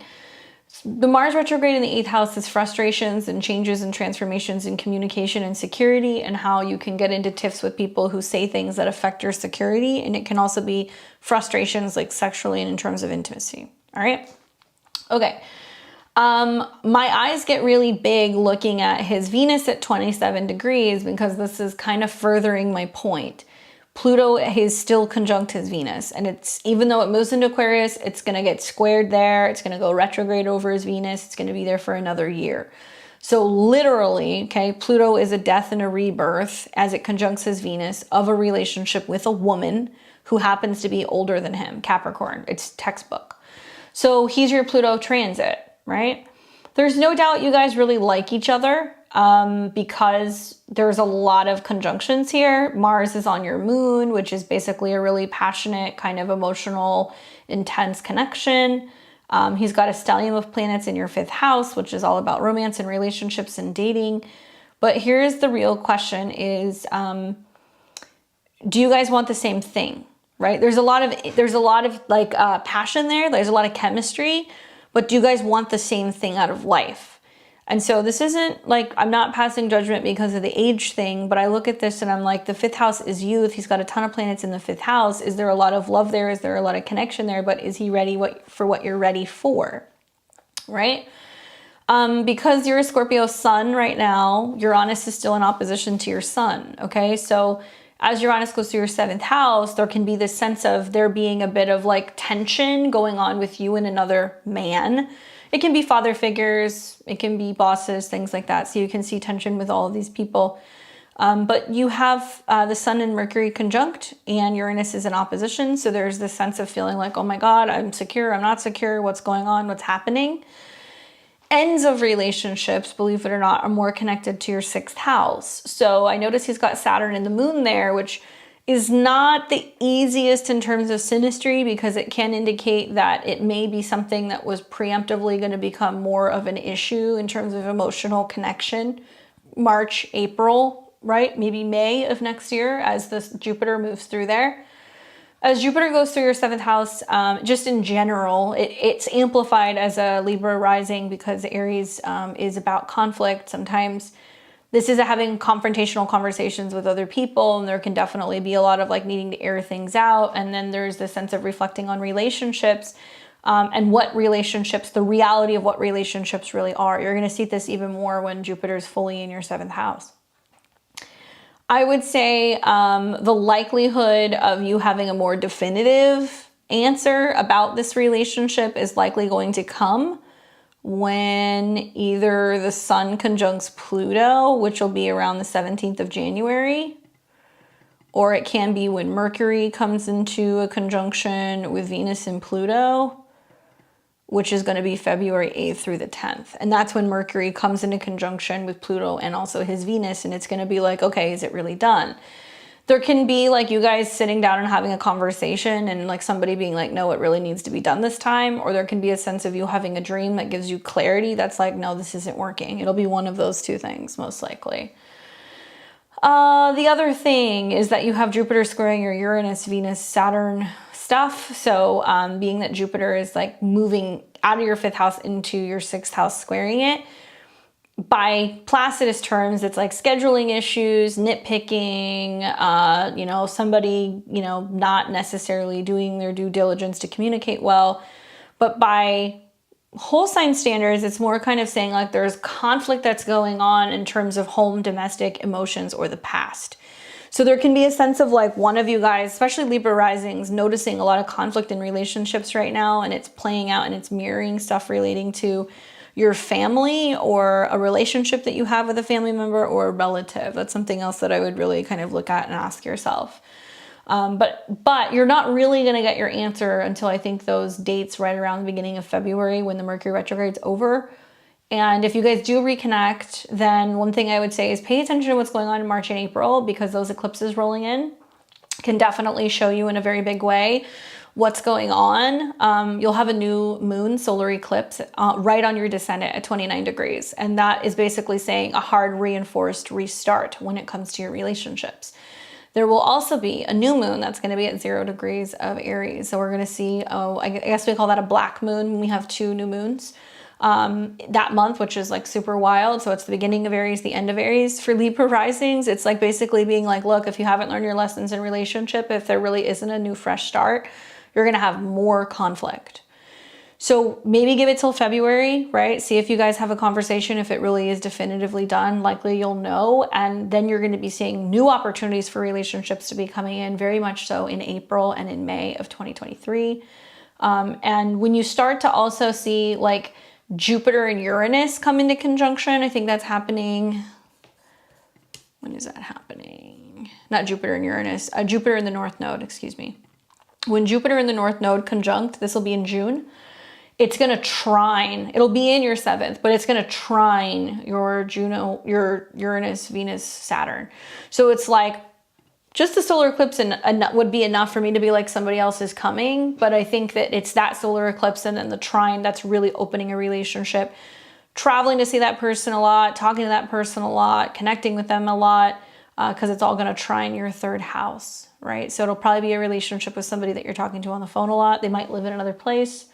And I would just say, be mindful that if this is a relationship you choose to go back to, you need to keep your eyes open because Pluto's going to be on his Venus for a little while and Saturn's going to tear through his 5th house. It's going to hit his natal Jupiter, well, your 5th house, and it'll hit his planets, square Pluto. So it's like you're going to start going like, well, are we really in love with each other? Are we going to get married? If you end up having a kid with you could have a kid with somebody like this because they have so many planets in your 5th house, and because he has Mars on your moon, that it may materialize as being like this relationship where you feel like you're having a kid with him and you're taking care of a kid. So just be mindful of that. Pluto's also squaring your Juno, so relationships aren't easy at the moment.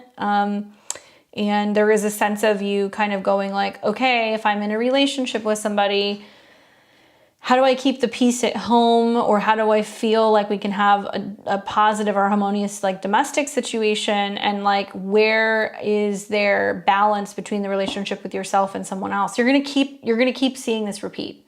This is going to keep coming up. And it's not so much about whether or not you live with somebody or with space. It's just like, are you letting people into your life that are mirroring the relationships that you have with your family, or some kind of difficult challenge that you have with your family? I see there's some family issues, right? Because the ruler of the 4th house has a connection to Saturn and all these conjunctions in the 3rd house, maybe moving around a lot or communication issues with a sibling or even with a relative. But yeah, circle back, let us know, because definitely something's going to go down with that solar eclipse. If you're in the relationship and it's not meant to be, the solar eclipse that's going to be taking place in April will like blow the whole thing up. I'm just saying that lovingly, just so you know, because it's an eclipse, but it will square Pluto. So if it's not meant to be, it's going to, terminate it at that time. So if you get back into it, keep your eyes open, watch what's going on. Good luck, good luck. We have Miss V, Tim, and then Vanessa.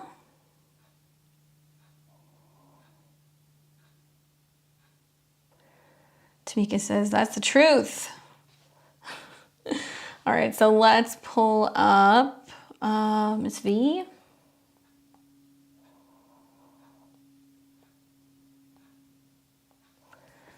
Let's see what she has to say.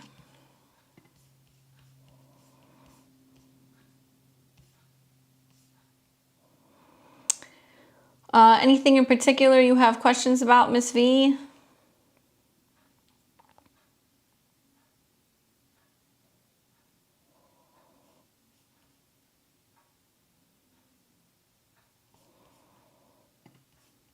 Let me know.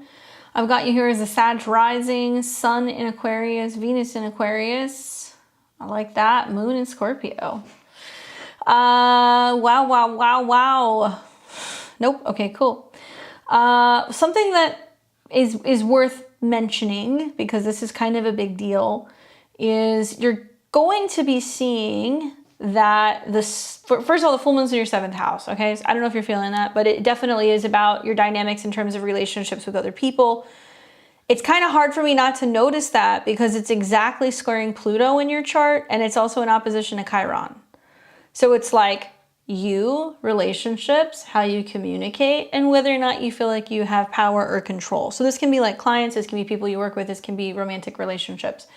I'm most interested in the fact that the sun is getting ready to approach Pluto, and it's going to oppose your Mars, okay? Pluto-Mars oppositions are not fun. There's a sense of like feeling tension between you and other people.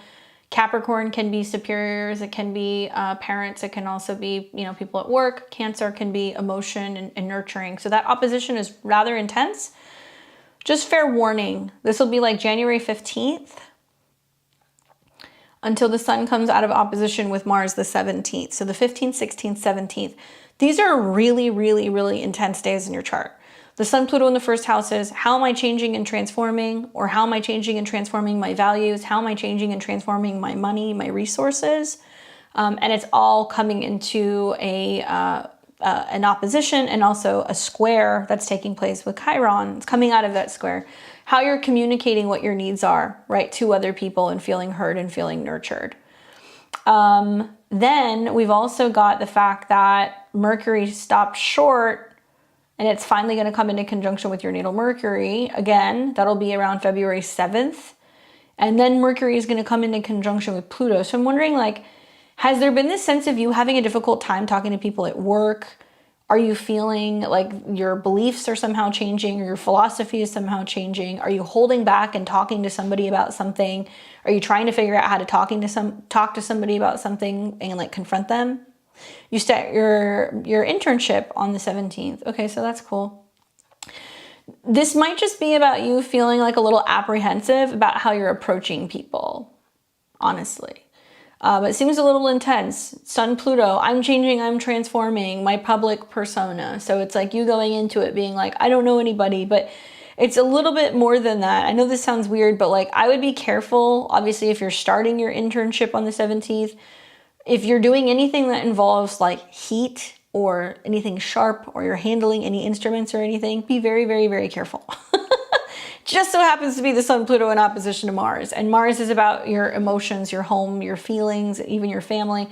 There can be some tension going on with like family, people you're living with, roommates, something like that can kind of crop up on this day. But it should already be kind of brewing.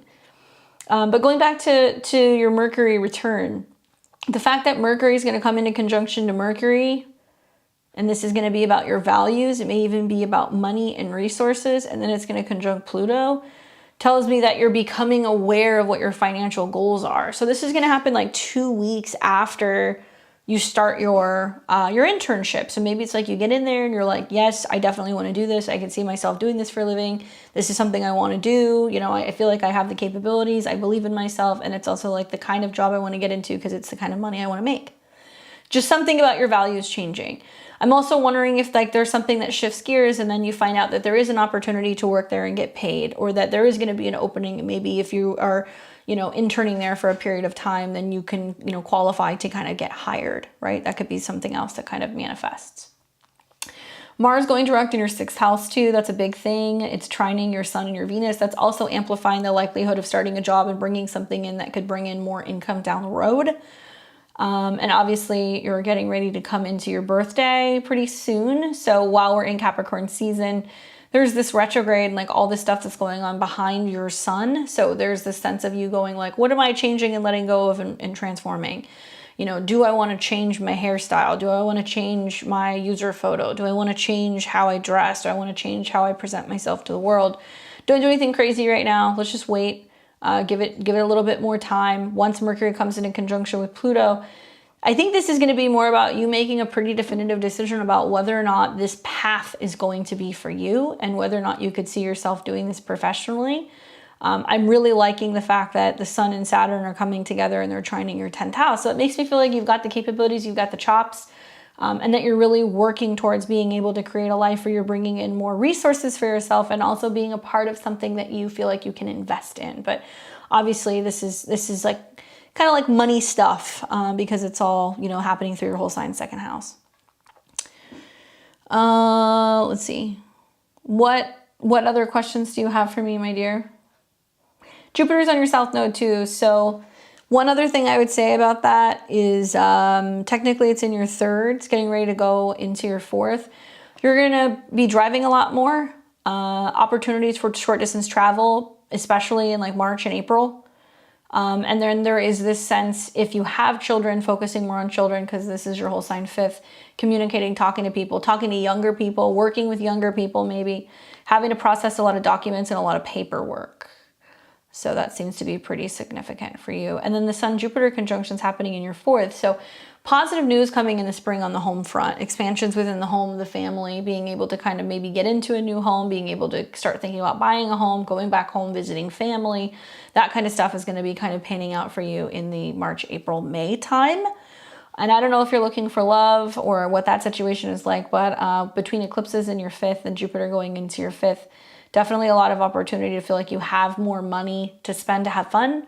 Can be really great for romance, especially sudden opportunities to meet and connect with people. Developing new hobbies, especially if you're into like cooking or gardening or working with flowers or working with makeup or anything in regards to cosmetics or art or dance or being on stage. Look for some of these talents and things to be emerging, and you're just going to be feeling like in May, June, like, oh, I want to have fun. Like, I want to have fun. I want to do more. And so there's something new that's kind of emerging here that you're going to start integrating into your daily routine. Taurus is sixth house, health and routine and work. And for you, it's Placidus fifth. So I'm wondering, like, do you want to take a dance class? Is that something you've been thinking about doing? Are you toying with the idea of taking an acting class or trying to do like stand up for fun? Or do you just want to start going to comedy clubs? Is there something like that that's been kind of brewing? Because if it has, go and do those things. Go and do that and have fun, and also be willing to kind of cut loose a little bit. You might learn a little bit more about investing too, because I could see, being that Taurus is a financial sign and the fifth house is about taking chances, if you feel like you have a little bit more money to work with, you might start thinking about what you can invest it into and how you can make your money grow, right? Hopefully that's helpful for you. I've got Tim, who has been so patient. Let me scroll back up here and pull your information up. Tim, let's see. Can I get your birth information, or did you send it? Let's see. There we go.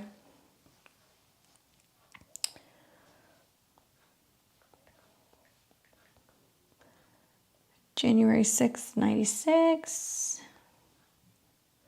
Happy birthday. We got a couple people's birthdays in the room, I think. Right around 7 a.m. and that was in Atlanta.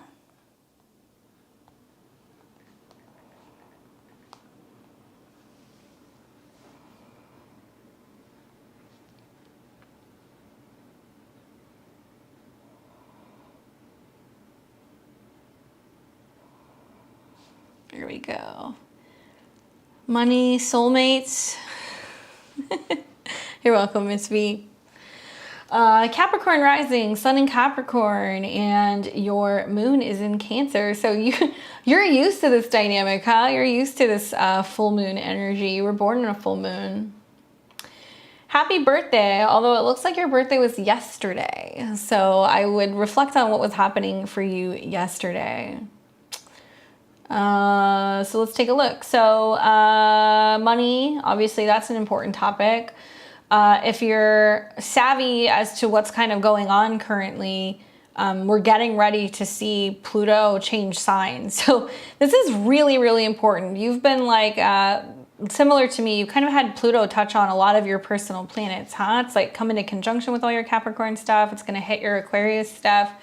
Big theme for those of you guys who are born in the 90s. You're going to see all those transits happen. That's fun. But you've got Pluto coming into conjunction with Juno, which means you're becoming very passionate with the idea of union and relationships, especially something that's committed and traditional. And Pluto rules your 11th house of goals. So there's this sense of you also being like, telling your friends like, hey, I'm looking to meet someone. If you have someone, set me up. Or like, you know, do you know anybody? Or there's this sense of maybe you being more interested in participating in like group related things socially because you're hoping to kind of meet someone and develop a relationship.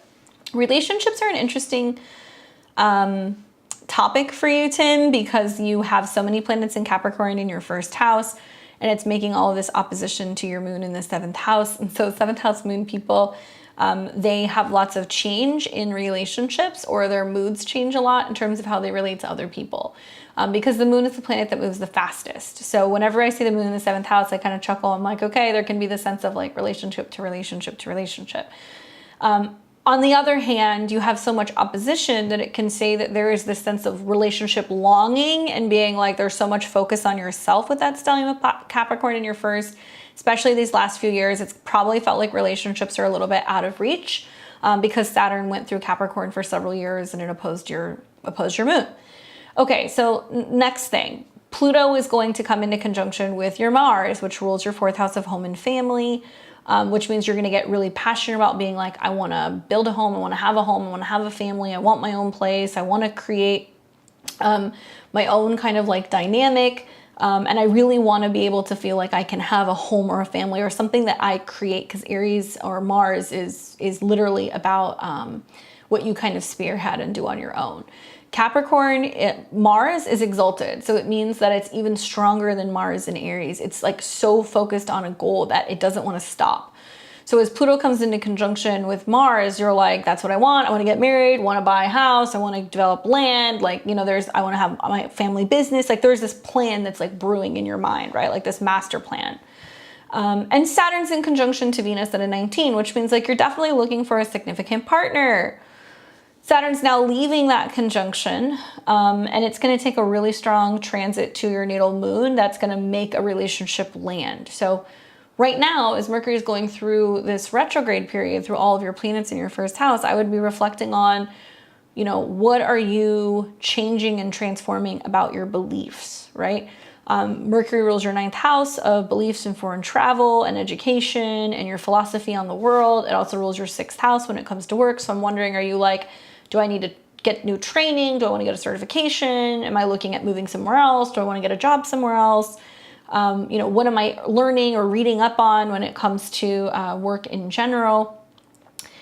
And we're going to have a better understanding of yourself when Mercury crosses your sun, and you're going to be like, okay, now I feel like I have had a total shift in my belief system. If it's not training of some kind, it's just going to be you being like looking into different like belief systems like Buddhism or, you know, like different religions or spirituality, like whatever it is. It can be a self-help book. It can be a guru. It can be a teacher, just something or someone that changes your philosophy on life. And it makes you look at yourself and go like, okay, life isn't going to happen for me. I need to kind of take the bull by the horns and make it happen. And then boom, here comes the Pluto-Mars transit. I would really recommend yoga and like weightlifting and hiking. Anything that's going to be an upward incline because the goat's got to go up, or meditations involving hiking like to a mountaintop, or anything in regards to like being able to have a vision, right? Because what you're learning is that if you become so obsessed with the end goal and you hold yourself to this really high standard, you're making it really difficult for other people to come in, right? That's the opposition with your moon. Then Mars is going to come into then Pluto is going to come into conjunction with Uranus, and that's your 2nd house Lord, which is about money and resources and talent. So like there's something brewing in a sense of you being like, I'm so passionate about making money, developing skills, being self-sufficient, going my own way, that you're going to be really fixated on that for this next year. When does significant stuff happen in relationships? Probably when you see Jupiter come into a square with your moon, which isn't going to take long. Jupiter is going to sit on your south node. It's going to square your moon. That's going to be like right around April. Then you're going to have the moon go through your 9th house. Excuse me, the moon Mars go through your 7th house conjunct your moon. Sorry. And it's going to oppose all of your 7th house. So there's someone that you got your eye on basically like May, June. The challenge is that Jupiter and the North Node are in your 4th house. So you're like, I live here. I'm building my future here. I'm investing my energy here. My family is here. And you meet somebody who is somewhere else. They're challenging that, right? It's going to get really colorful here for you over these next couple months because the nodes are going to square all these planets that you have. It's going to put the pressure on you to focus on home and domestic living and your private life. I'm not going to say walking away from work, but like not being as consumed with working for other people. It's like starting a family business, getting into real estate, getting into property, flipping things, figuring out how to work from home. These are all things that I would be reflecting on. And When we start seeing like Jupiter and Uranus sextile your moon, which will be in the beginning of 2024, and when I see Saturn come into a trine with your moon, which will be the spring of 2024, I see more stability in relationships for sure. It's going to get a little bit easier. But I just feel like with all these planets in your first house and a very strong Pluto transit, please go and learn about Pluto transiting your natal Mars and Uranus. Redecorating, renovations, cool.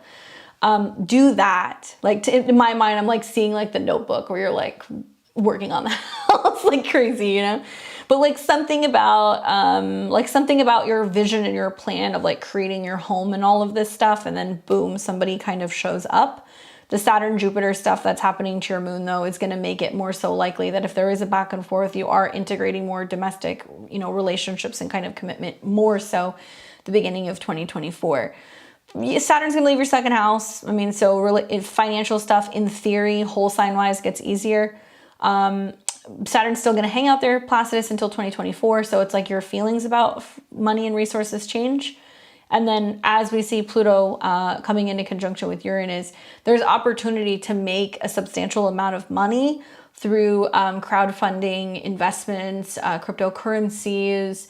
Pluto is also death, so there can be this sense of just like suddenly coming up on a lot of money or making a ton of money off of an investment, and it just like going through the roof. 29 is also very psychic in Capricorn. That's what I named my business after, Beyond the Veil, the Sabian symbol. It's about looking beyond the veil and being able to like really tap into your sense of clairvoyance. So a little jealous you got that Mars Uranus conjunction there, because it tells me that you are extremely intuitive. And what you may not realize is that you have a tendency to kind of move in ways very quickly, like in Aries, structured, calculated like Capricorn, but you move quickly and you're very independent. It all opposes the moon. So it means that sometimes there can be a sense of being so self-focused that it actually pushes relationships away. And that's because subconsciously you know that there's like a plan, that there's like a sequence of things that you need to do for yourself to get in order before that person kind of comes in. But yeah, you and I are soul family. You have your south node on my moon, so that's like really cool. My north node's on your Venus. So yeah, hopefully that's like really helpful and helping you understand relationships are going to come and go if you have moon in the 7th house. And I'm not saying that they don't matter, but people will come and go, but there can be a sense of either you pushing them away because you're not aware of them because you're so self-focused, or there can also be a sense of you being like, I have to do all these things before someone comes in. Don't get consumed with time. Capricorn gets really fixated on time, right? Like time's not real. I know that sounds weird, but time is not real. If you're so focused on time, you're not getting things done. And if you're telling yourself that things can't happen until a certain time period or until certain things have been completed, you're kind of missing the beauty of being present and being in the moment and the relationships that can come in that can help you build literally until you get to like the relationship that's really going to stick. Still, once again, 30th year, you know, is a 7th house annual perfection year. I don't think you're gonna have to wait that long. You have Saturn at 19 in the 3rd house, which means you're gonna start communicating and talking about committed relationships as early as spring of 2024, right? Please go and learn about those Pluto transits. Very significant, big wake up process in awareness happens throughout that transit, okay? Hopefully that's helpful for you. We have a number of people, Vanessa, Tamika, Michael, Rachel, Micah, and Chris. So give me a minute, guys. I'm going to plug these in so that way we can kind of go through these at the same time and I don't have to keep stopping. So now's a good time to get a drink, get a snack, do whatever you guys have to do. I'll just be a minute while I plug these in really quick.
Tamika, can I get your birth time?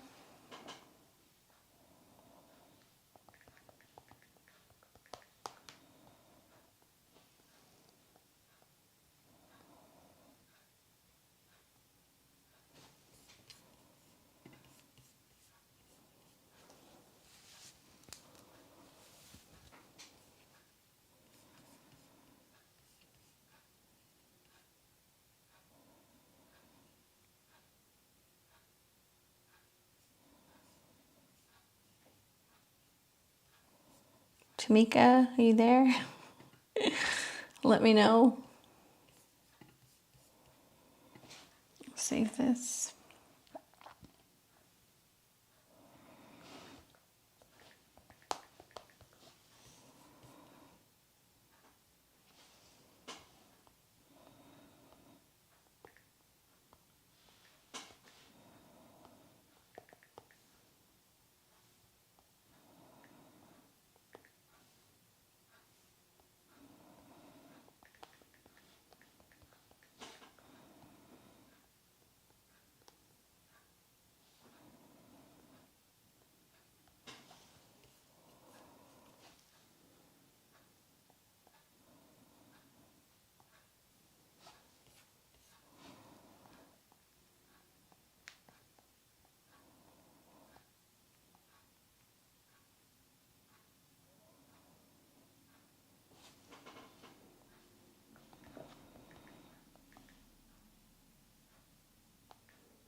And then for Chris, do you have time for you guys at all? At least for you?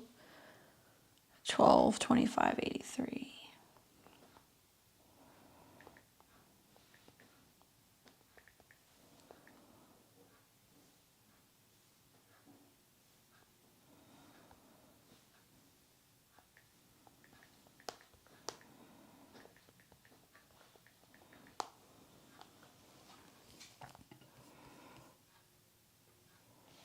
.41 p.m. Thank you.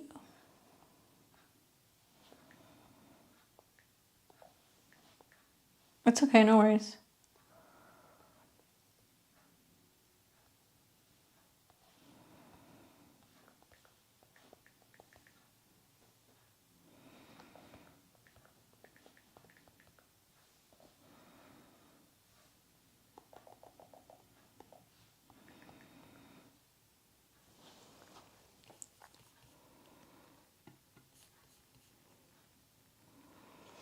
$827.77.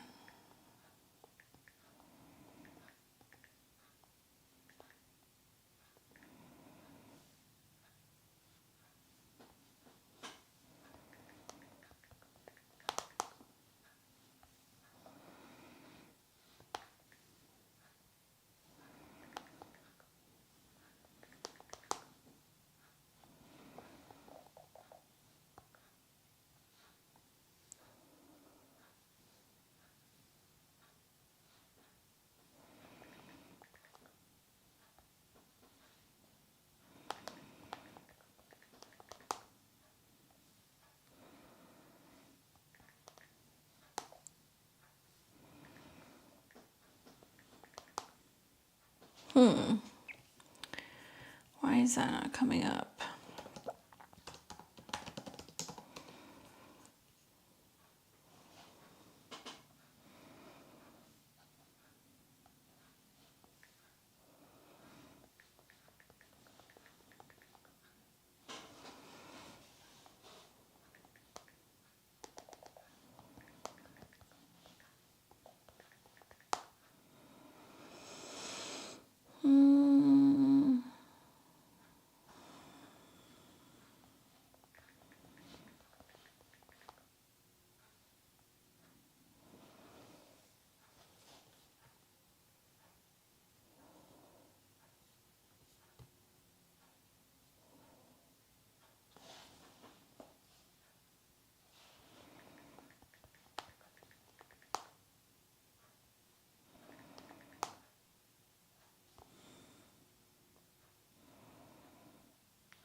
Okay, so who was the one person that I was missing? It was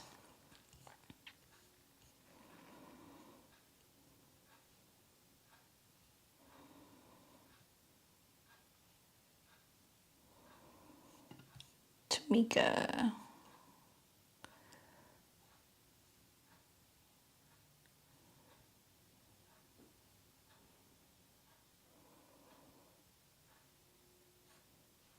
Thanks, guys. Sorry, I'm trying to make sure I have everything here. Why am I not seeing it? Oh, 5:30. Okay, thank you.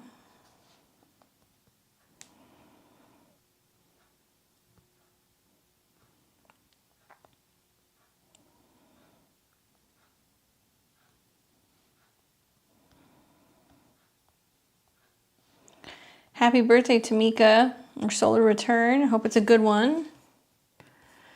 All right, so we're gonna do, we've got Vanessa, Tamika, and then Michael. Can we put the air on for me in here? Thank you.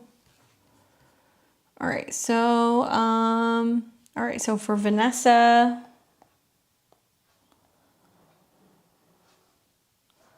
all right, so I've got you here, Cancer rising, Sun in Virgo, Moon in Cancer. So the full moon is creating that opposition in the Cazimi. Hey Candace, I'm feeling the Virgo pull away. Am I tripping, or is he entertaining someone in particular? I feel a huge shift in engagement, lack of effort. Will this pass, or should I walk away? Okay, so basically right now the Cazimi stuff is like setting up. So if you look at your 7th house, which is right around the 3 o'clock hour, Mercury is retrograding in conjunction with your sun. So what's happening here is like there is this like light bulb moment that is about communication from another person. That's very unexpected. Ideas, insight, you know, like insightful conversations. Part of it can be the reading that you're getting right now.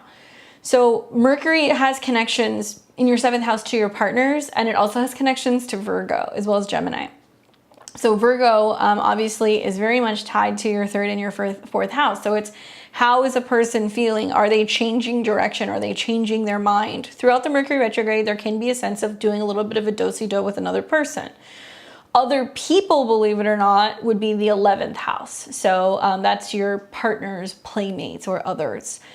So that's ruled by Mars. Right now we've got Mercury that's going retrograde, coming into conjunction with Pluto down the road, which will oppose Mars. So what does this mean?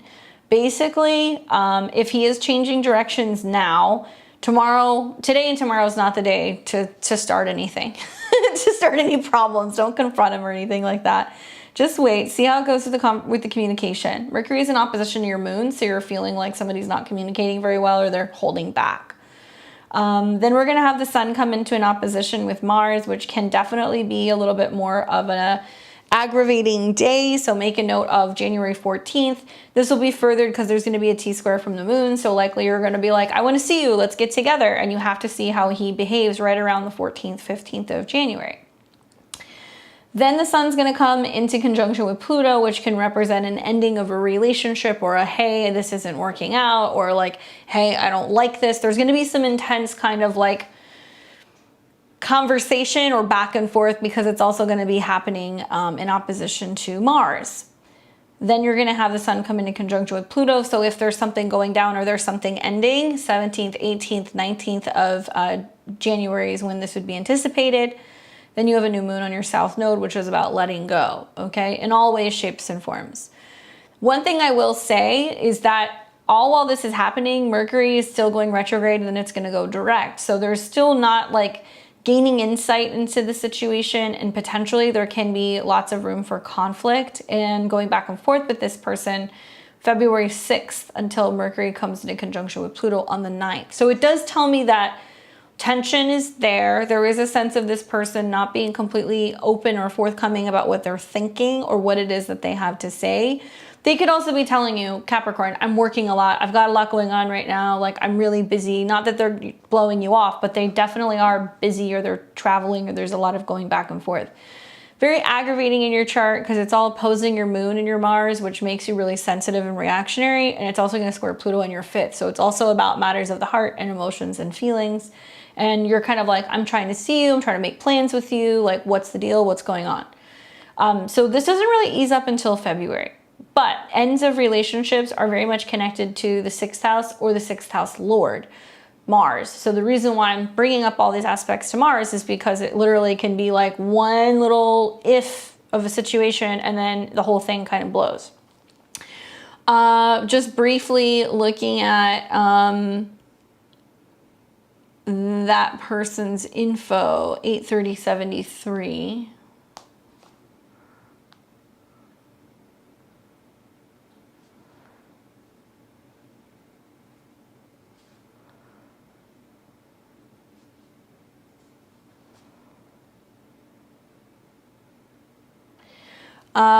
He's got Saturn in the south node on your ascendant. He's got Mercury that's in a square to Moon Venus, which means there's a lot of back and forth that he's having about how he communicates with a woman.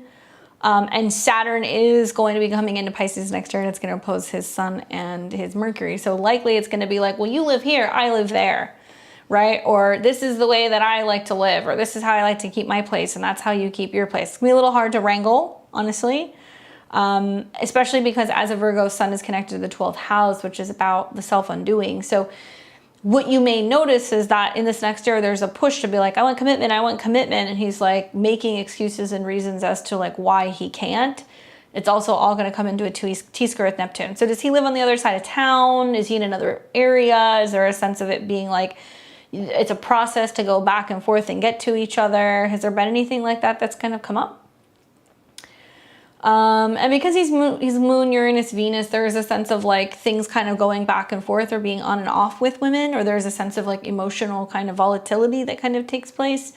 One thing that you're going to see as Jupiter comes into opposition with this, there's a sense of somebody pushing him to be more open to change and like trying to open his eyes and make him realize that if he's going to be in a relationship, he needs to be a team player, basically, right? And he's not really being a team player. I'm not saying it's not a good match, because obviously you guys have Mercury and Sun in the same sign. You guys also have, you know, Venus and Jupiter in close proximity, Venus and Venus in close proximity, Jupiter on the south node, north node on your 7th house. This is a lot of like the person who in theory is good for you. But the problem is I can tell there's a lot of emotional volatility.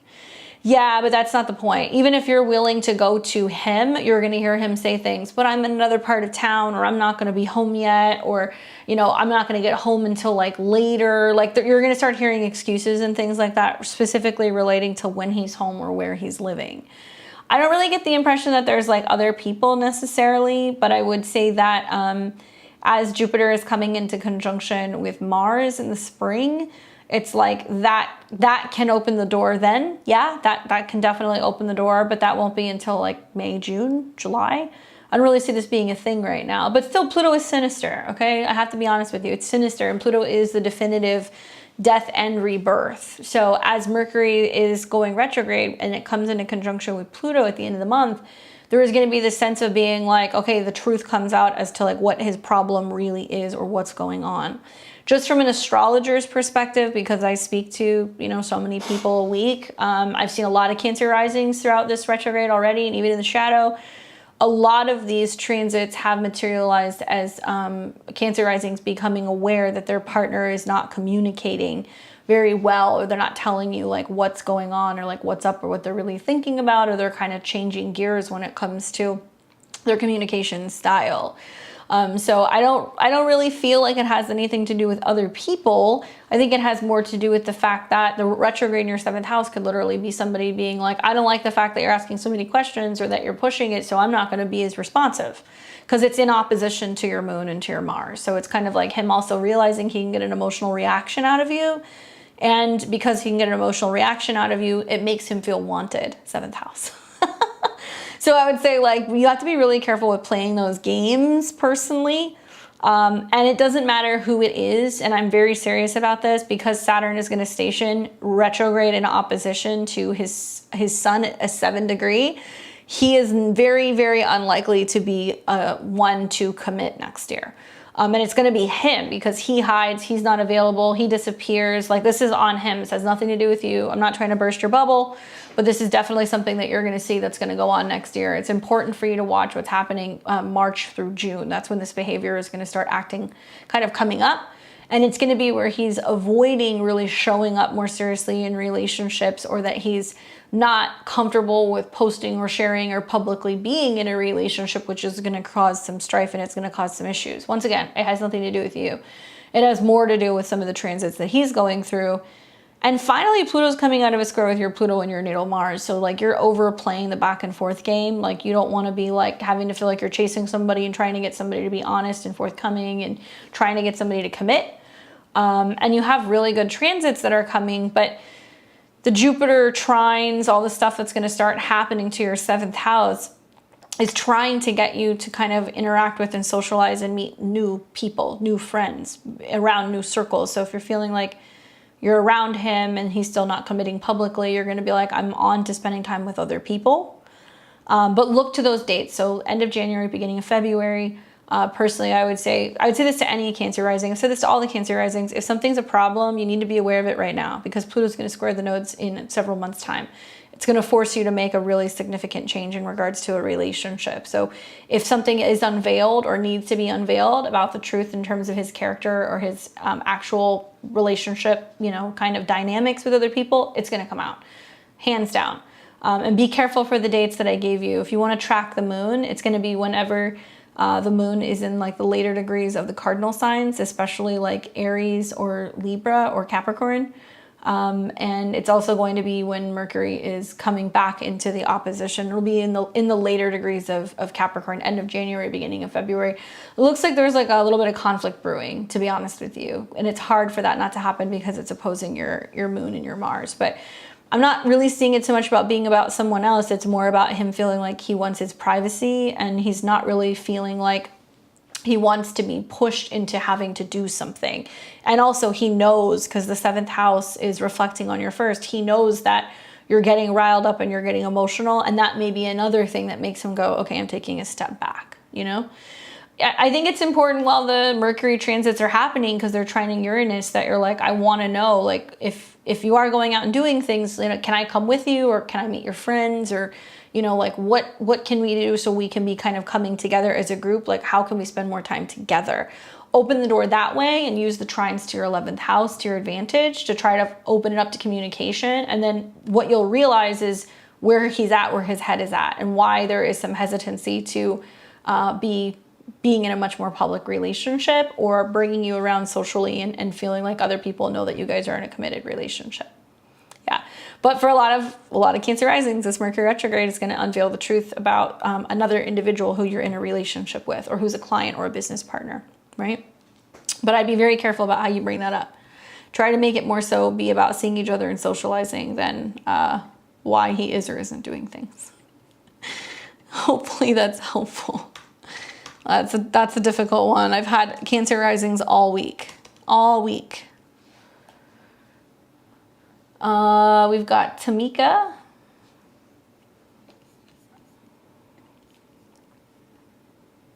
Happy solar return, my dear. So you got a Leo rising, sun in Capricorn, and your moon is in Virgo. So you've got a solar return that's happening soon, not yet, soon, on the 13th. And let's take a look. Let's see what's happening around that day. So we're going to have Venus in conjunction to Mercury, and Venus is in your 7th house. That's not unusual. Mars conjunct Moon. That's going to be really great for having opportunities to travel, especially with a romantic partner, being able to be more so communicative about what you love and feeling like you can get out there and have fun. Saturn is out of a square with the nodes, out of a square with Chiron. That's really great.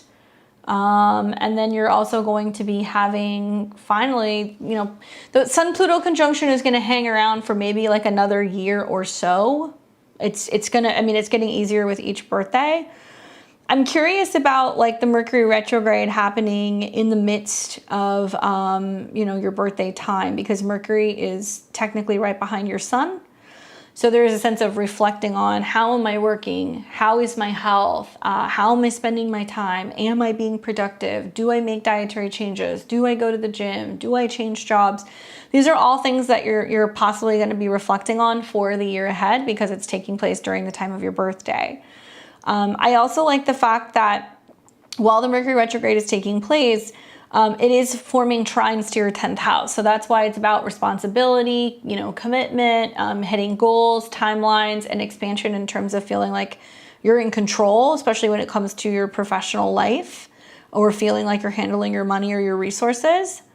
Sun Pluto trine your moon, which is really nice. That's also kind of saying it's about feeling like, once again, you have control over your money or your resources. There's a grand, you know, like Earth trine happening at the time of your birthday, really the whole week leading up to it. 2nd house, 6th house, 10th house, getting money right, health right, and work right. Pluto's finally moving out of a square with your natal Pluto. We do see Venus that's in a square to the nodes, so you're kind of feeling like, I need to integrate more friendship, more relationships. I need to have more love in my life. I need to have sweetness. I need to feel like I have the companionship of other people. But this may materialize because of the square to Jupiter, that there's also like a need to confront people from the past, or deal with the past, deal with past relationships. There's a need to kind of like hash out issues also with like family member relationships or people who you're living with. Nevertheless, I mean, for the most part, to me, it seems quite positive. I think the biggest thing for a Leo rising chart is just the fact that Jupiter is going to immediately start trining your ascendant. So you're learning, you're growing, you're sharing, you're teaching, you're traveling. And you're going to see Jupiter also trine Uranus. So going on vacations, meeting people, learning things, learning new hobbies, sharing with others, having a good time. Jupiter's going to come into opposition with Mars. So it does tell me that if you do have children, there can be a little bit of like having to be more stern with them and how you communicate with them. But it also tells me that there is a sense of really expanding your horizons and your belief systems, and what it is that you believe in maybe like adopting like new beliefs and like new culture, right? So there's lots of opportunities for travel with Jupiter trine Uranus and trine your ascendant. I don't know if that's on the horizon for you or not. And Pluto changing signs, right? So Pluto's changing signs as a Leo rising. It's going to come into conjunction with your 7th house. It won't be there for a couple of years, but it's going to come into conjunction. So that's big, because it's going to be themes like, do I need to move to meet somebody? Do I make changes in my living situation to make room for a relationship? Does a relationship need to leave my life? Do they need to move out? These are going to be things that will keep coming up. Squares are always about confronting something or someone, the need to act. So oppositions, so there's an opposition to your ascendant, confronting another person, right? For Leo rising, Pluto rules your whole sign 4th. Really, it rules your 5th. So I'm wondering, who are you confronting? Children? You know, romance, like lovers, like what's going on? Especially when it's like a lot of like, who are you? Why are you in my house? It can also be people who live rent-free in your mind or in your heart space that don't need to stay there anymore, that's taking up too much space and keeping you from being able to really kind of embrace new relationship opportunities. So that's another way that I would look at it. I also think that by the time Mercury comes into conjunction with the South Node, which is going to be after your birthday, this is going to be about this realization that you're like, you know what, there's just some things I have to let go of. You know, I don't have to owe everybody an explanation. I don't always have to you know, talk to that person. I don't always have to spend, you know, third house is gadgets and the sixth house is productivity. So you may set a resolution to spend less time on screens. You might decide that you're wanting to walk more places. You may have some vehicle or gadget issues that come up because it's going to sit on the south node. So there can be some sense of breakdown that's kind of going on with cars, with communication, with siblings, with neighbors, having issues communicating, schedule stuff. So to me, it seems like a lot of the Mercury retrograde stuff that's happening right now, you know, there is a sense of you really focusing more so on how can I get into a schedule and a routine that isn't just healthy, but feels productive. So if you already are using some of these techniques in your life, Capricorn can be about new skills for work. It can also be about incorporating more iron into your diet. And it might be supplements. It might be that you're doing yoga or that you're going to start doing some light hiking or weightlifting. More focus also on like bone health, skin health, anything in regards to your teeth, because that's what Capricorn rules. Oh, there we go. Vegetarian for 16 years, work out 4 times a week. I travel 2 or 3 times a week. I do real estate and I have a dealership. Cool. Plus a clothing line besides stocks and YouTube. Okay, cool. So the one thing that I would say is watch what's going on right now though, because the 12th house to the 7th is the 6th. So it's almost like if you have employees, there may be like a clearing out, right? If there's some clients that gotta go, there's a clearing out. If there is a sense of systems and things that not working, time clocks, or, you know, issues with also like gadgets and like apps and like other things, there's a clearing out. I look at this and I feel like even though you have a lot of irons in the fire, you're gonna realize over the next couple of months that there is this real focus and full steam ahead with your career, right? Jupiter, Uranus are in your 10th house. So you're going to start looking at productivity, and you're going to be looking at this going, how can I be the most productive? I have, you know, 8 different projects, but what if I scale back on 2 or 3 things so I can really focus full steam ahead on really growing these things rather than feeling like I'm doing a million things at once. And if you just got hurt and you had an injury, sorry to hear that, but the retrograde was to get you to slow down and think about long-term goals rather than just immediately producing and putting out. You have a lot of cardinal in your chart, which means like you like to stay busy. That's something that you really like to do. You don't really like to slow down.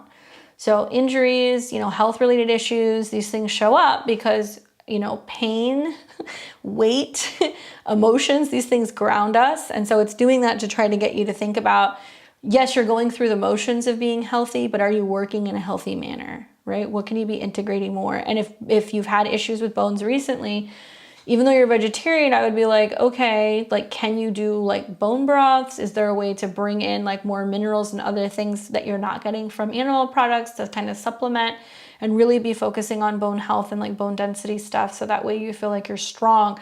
Light weightlifting, believe it or not, with all that Capricorn in your 6th house, I would be like, get some bands, get some light weights, start focusing on being strong, not just healthy, not just thin, being strong.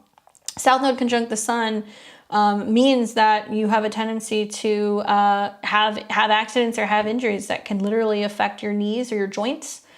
So to me, it sounds like you need stuff that's going to be kind of helping that heal, and also anything that's going to be like lubricating that. So like glucosamines and like other things to kind of help you on the rebound, you know? Rehabilitation. It's not unusual with a Mercury retrograde in your 6th house. I would wonder how that's going to impact your knee long-term, or your capabilities of being able to be productive long-term, right? It can be really great also for stuff that's lower resistance and stretching. But for the most part, yeah, that's what you're focusing on for the year ahead. You're going to learn a lot about health. There's going to be some changes in your schedule, and there's going to be some changes in how you're eating and supplements, but that's okay because it's trying to really help you make sure that you're going to have healthy, long-lasting bones. But Sun square Saturn, you know, you're used to that breakdown at some point. That was inevitable. Iron is super, super good idea, but anything that's going to be low impact and stretching will help too, okay? Hopefully that's helpful. Have a happy birthday. We've got Michael. Let's pull him up. Mike.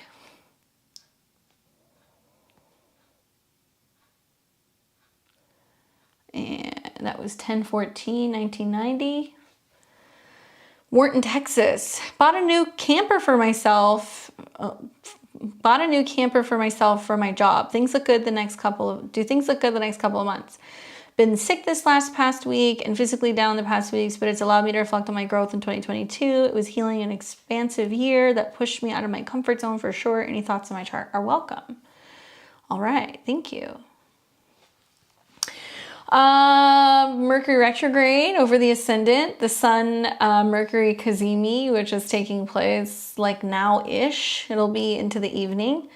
I think you nailed it. I mean, the reflection of like this last year, you know, like the Mercury retrograde with the sun over your ascendant is how you have changed and transformed, because the sun rules your 8th house. So it's like, okay, well, I'm changing and I'm still healing, but how does this downward period give me a chance to reflect? The sun is also your goals and like who you are as a person. So I really like that for you. The full moon in opposition to your Saturn, yeah, that's going to have you in your feelings for sure. Kind of feeling like relationships or even health or the ability to feel productive is at a distance. For a lot of people, I've got a lot of friends, 89, 90, I've been talking to the last couple of days who have had this full moon on this axis. And something that's come up for a lot of people, and it's come up for me too, is like, okay, well, am I feeling bad about not being as productive, Capricorn? The opposition between the moon to this is like bringing up the emotions, and like where doing the emotional work is actually being productive. It may not be as physical or as laborious as Capricorn, but it's definitely a lot of work and you have to work hard to do that. So kind of be gentle with yourself through that. I'm glad that you're able to see the silver lining. I also think in regards to your question, let's see, next couple of weeks, healing and expansive. Okay, so any thoughts on your chart? Venus on the North Node, giving yourself some love and then a little bit more. You also have your, so Saturn's trining your sun, Venus, Mercury. So working hard, focusing on resources and finances and stabling that through what is your whole sign's 2nd house, which is allowing you to be able to travel. So that's really cool that you have a camper for travel, but that also looks like that's something that you really love. Having Venus and the sun and Mercury in the 9th house, it's in a square to the angles. So somebody who learns throughout their life, they travel, they adopt new cultures, they have relationships abroad. You learn a lot through relationships with people in other places. Really interesting time for this full moon, because it's just slamming all these planets in your 9th house, which is really trying to get you to think about how beautiful life is and like the relationship you have with life and other people, and what experiences that gives you and how you can like learn through the places that you've been and the people that you've been with, right? This is a very impactful full moon for you right now. Uranus is still dancing in opposition to your Pluto, so your home is changing, your work is changing, your home is changing, your work is changing. That's going to be an ongoing theme until 2023 into 2024. It may actually have you landing in a place that's very different, very unusual, but as you're traveling for work and going in different places, you might find a place that you really like and you'll consider kind of staying there more long-term, which might be next year. Something else that caught my eye is also your moon in the 8th, trine Uranus in the 12th. Super intuitive, like very receptive, very tapped in a very grounded, earthy, practical way. So you probably feel the most tuned in when you're like in nature. And you're having several Mars retrogrades. So Mars has been going retrograde through your 5th house, having you reevaluate not just your health, because that's your whole sign 6th, but how you can have fun in a healthy manner. So it's like, how can I play more sports? How can I go and be with other people and exercise my body? What brings me joy? What's going to bring me happiness? What talents do I have? So you've got another Mars retrograde, which is going to be the final one. It's not retrograde any longer. You're going to have another Mars return, excuse me. You've had 2 already. So the next Mars return looks like it's syncing up right around Valentine's Day, like the 14th and the 15th. And that is connected to your 4th house of home, okay? So can be about you communicating with people about where you want to visit, where you want to live. It can also open up the door for romantic connections, but pay attention to the 14th and the 15th when you have your final Mars return, because it's going to be in a trine to Venus and Mercury. So there's going to be this epiphany about how all of the things that kind of went wrong, or like the scheduling changes, the health changes, or how stuff didn't go according to plan. It was all a part of the plan. It gave you opportunities to like meet new people and do different things. But I think it's also going to be a period of like being really open to love and romance and relationships, because that's what the 5th house is all about. So there is an opportunity for some romantic stuff to kind of come in there through that going direct. And I also think that, you know, you have some really complex squares between Saturn and Venus and Saturn and your sun. So there's this sense of things feeling like they're challenging, and it's an opening square. So that tells me that through isolation, separation, meditation, reflection, time alone, being out in nature, that's when you're able to kind of like realize like you need periods of kind of being by yourself, and it gives you perspective on your beliefs and also your relationships. It does make life sometimes feel a little challenging, and it does make it feel like you have to work harder to see some of the results that you want, and that some things are out of your control. Between all those planets in the 12th house, the North Node, and the 1st, it doesn't mean that you can't have relationships. You're blessed with relationships with Jupiter in your 7th house, but it means that you've been going through like a really long period, really since before Saturn was in Capricorn, of like having to find your own way.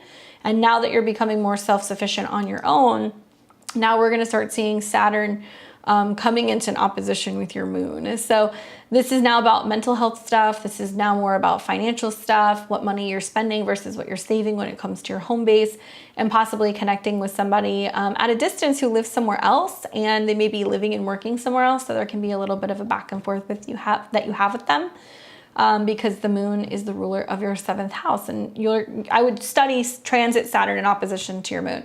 It can make it more difficult in terms of finding partners or committing to partners or kind of having something at a distance.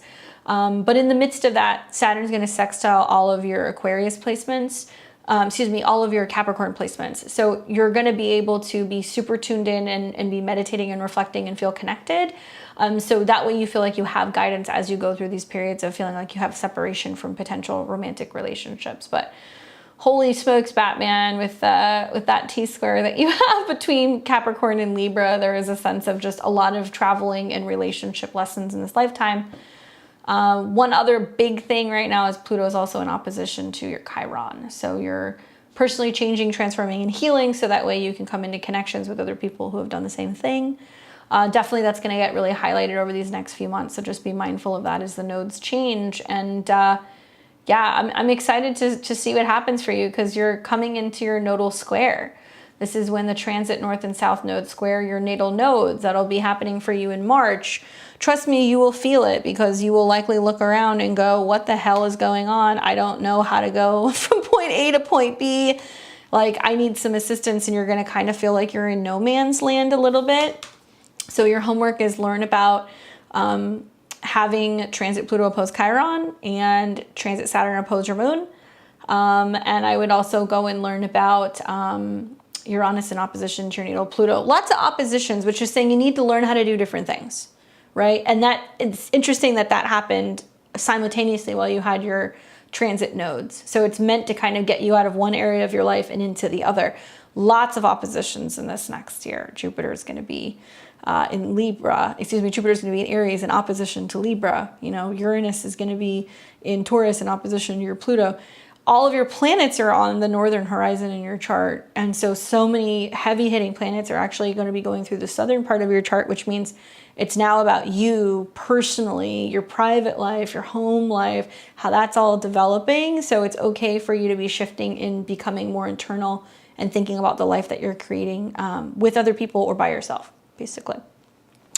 Hopefully that's helpful. Very interesting chart that you have there. I like the Sun, Mercury, Venus conjunction a lot. All right, so we've got Rachel. Let's see. There she is. Thanks for being patient, Rachel. I appreciate it. Let's see what Rachel says. Then we have Micah and Chris. Okay. Rachel says, feels like I need to let Pajama Guy go for good, but I'm having such a hard time. Help. Advice on when I can move on. How can I move on? Letting him go feels impossible. The saga continues. Well, this is the moment, and a lot of this is because of the Sun-Mercury conjunction in your 5th, right? So Mercury is your chart ruler, so it's about the mind and communicating and rationalizing things. The Sun rules the 12th house of what's ending, right? What's fading, that's where things fade out. And so the fact that Mercury and the Sun are coming together is probably like this moment where you're like, I know that this is not good for me. I'm going to go out on a limb here, but that's kind of how I read the astrology. It's like, I know this isn't good for me, but as Mercury is coming into conjunction with the Sun, it's like, well, what was the purpose of all of this? What was the sacrifice? Or why must I keep sacrificing myself for this person? And is it really going to be good for me in the long term? I like that this all sextiles your Saturn, because I feel like there's a sense of you at least verbalizing that or writing it down or having this awareness that's like, this is not normal or this is not good for me.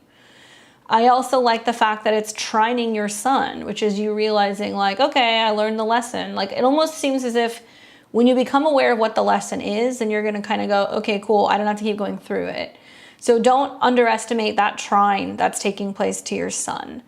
Trauma bonding, possibly, yeah, but I also feel like the Mercury retrograde, it can throw you for a loop. Like today and tomorrow, there can be a lot of insights that are coming on.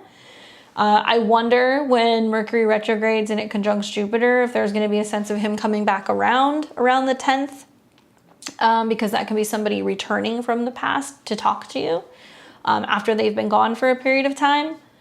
And whether you do this now or you wait until 2024, Saturn's coming for your 7th house. So maybe it's just me, and because I've gotten into the habit of like looking at transits and being like X, Y, and Z could happen, and then I'd be like, no, that's not gonna happen, that's not possible, and then it does. I'm like, I could have saved myself 2 years by not doing that. I look at this and I go, what do you want? Because your 7th house cusp is at an 11. So do you want to be in this for another year and then potentially have him say, I just want to be friends? You know, that can happen. So it's important to kind of clearly define some of this stuff now. That way, if you know that it's not good or that you have to finally release something or that the cycle is done and you're finally ready to release it and let it be, you can do that during a retrograde. Retrogrades are when we kind of clear the decks and we can let stuff go, or something comes up for reevaluation and then we make a decision. Yeah, people come back during retrogrades, but that's because everybody's a little bit more introspective. I would also say that when Mercury comes into conjunction with Pluto, there can be a sense of you really realizing around the beginning of February, or finally vocalizing like, no, I'm not answering that phone call. I'm not answering that text message, because it's definitive. Pluto is definitive. So it might also be that you say to him, you know what? I have to be the one to kind of put the kibosh on this, like, because you're going to keep coming back and I'm going to keep letting you back in. So please give me some space. Like, let's not talk for a little while. Something like that can happen. You might want to go back in time and look at the last time that Mercury came into conjunction with Pluto, because that's when you made a really significant decision. It's happened these last few years, right? So the last Mercury retrograde, I think it got close to that degree as well, if I remember correctly. I know Venus did. So think about January, February 2022, there was a Venus retrograde, there was a Mercury retrograde, somewhere around there. What's nice is that it all sextiles Neptune. So it's saying like by ending something, you're making room for something else. So it's like an ending makes way for a new beginning, not with him, but with another person. And it's also speaking from the heart and being very clear about what your vision for love and relationships is in the future. Which is great because then Venus comes in conjunction with Neptune, so there's opportunity for new relationship and harmony. We see the Sun go into Pisces. We're going to see Saturn go into Pisces, and like you're on to being like much more open about serious relationships in March. You got to get out of that Neptune square. But I definitely see that being a thing. Your natal Neptune is 1 degree, and something else that you're really going to like is when Jupiter comes into a trine with your natal Neptune in Taurus. Wow, you're going to have a nice run. Jupiter's going to hit the North Node. Jupiter's going to hit your Venus. Jupiter's then going to come into conjunction with your 9th house. It's like there's somebody else coming, honey. May, June, July. And you know, sometimes when you have like this weird kind of like karmic do-si-do with someone, there is this sense of like really needing to get the lesson down. And once you get the lesson down and you finally end it, somebody else kind of appears. Mars is also going retrograde in your 12th house, square Neptune. So there's a sense of you feeling frustrated because you don't feel like you have control. But once it goes direct and it finally comes into the late degrees of Gemini, there's an opportunity to really have an opportunity for a chance meeting, in the mid-March period, because Mars is going to hit Juno and the moon. So an opportunity for a real intense kind of romantic connection can be somebody you meet at work, or through changes in your professional life, somebody new can appear. I think it all boils down to the fact that, and not everybody is always open when I say this stuff. I know it can be kind of hard when you're in it, but like probably some of the best transits I see when people meet really significant life partners is like a North Node transit of natal Venus, Jupiter conjunct natal Venus, maybe when, you know, I don't know, those transits, Jupiter, Juno, Venus, Juno. I look at March and that's all happening. North Node hits your Venus, which means you're ready for love and commitment and relationships and a higher octave of love. Jupiter hits that, which means you meet somebody through education or traveling or something in terms of art, or, you know, your belief system, or somebody who's a foreigner. Then you're going to have the North Node hit your Venus. It's like March, April, May is like on like Donkey Kong. And what's coming is so good and so part of your future that I would say you don't want to risk that, because you're not going to get the Jupiter North Node again for a while if in your lifetime. That only happens, I mean, the North Node's there every 19 years. So you have to look 19 years in the future, and I don't think Jupiter's going to be there. So you don't want to miss this opportunity. And if anything, this might be a time where there's just like a releasing and kind of letting go. And I think it's about when you say, I'm not letting him back in, or I'm not going to open up the door for conversation, or I'm not responding to the phone, whatever. That's what the retrograde is really about. And maybe it's about writing down a list of commitments that you're making to yourself during the retrograde. So when Mercury goes direct and you come into these conjunctions with Pluto at the end of January, early February, you refer to that list of all of the reasons why you promised yourself you were going to kind of gracefully kind of bow out and let him go, because you're already holding space for this person who's coming in, which I tell you is going to be much, much better. Much better. Much, much, much better. And because Venus is in the 8th, when there's the ending of one relationship, there's the rebirth of another, right? So the ending is important, because delaying the ending is also delaying allowing this new person to come in. So there has to be like a changing of the guards, so to say, you know? Hopefully that's helpful. I know that's hard, but I remember looking at this like I think a month or two ago for you, and I was like, you're not going to be ready to really end this until the retrograde. Yeah. And do like lots of heart-centered stuff, like heart space stuff. And if you have like garnet, or if you have like any stones that are connected to Capricorn, you can either wear them on a necklace or put it on your chest. That can be really helpful for like healing stuff. Nirvana quartz isn't, but that can be good for healing stuff. Rhodochrosite. There's a few other ones. Rhodochrosite, and yeah, those would be the two. Or just anything else that's like heart related that'll help you move through some of that stuff, because the 5th house is the heart space. Good luck. Hopefully that's helpful. We've got Micah and then Chris. Thank you guys for your patience. All right, so Micah says, let's pull this up here. Yeah, you got a lot of Cap in your chart too. All the Cap stellium people are like, I'm melting. Can you explain to me how I might relieve some of the tension on my natal moon, Venus, Pluto, T-square? Okay, moon, Venus, okay. All right. Saturn's coming and applying into the square. Okay.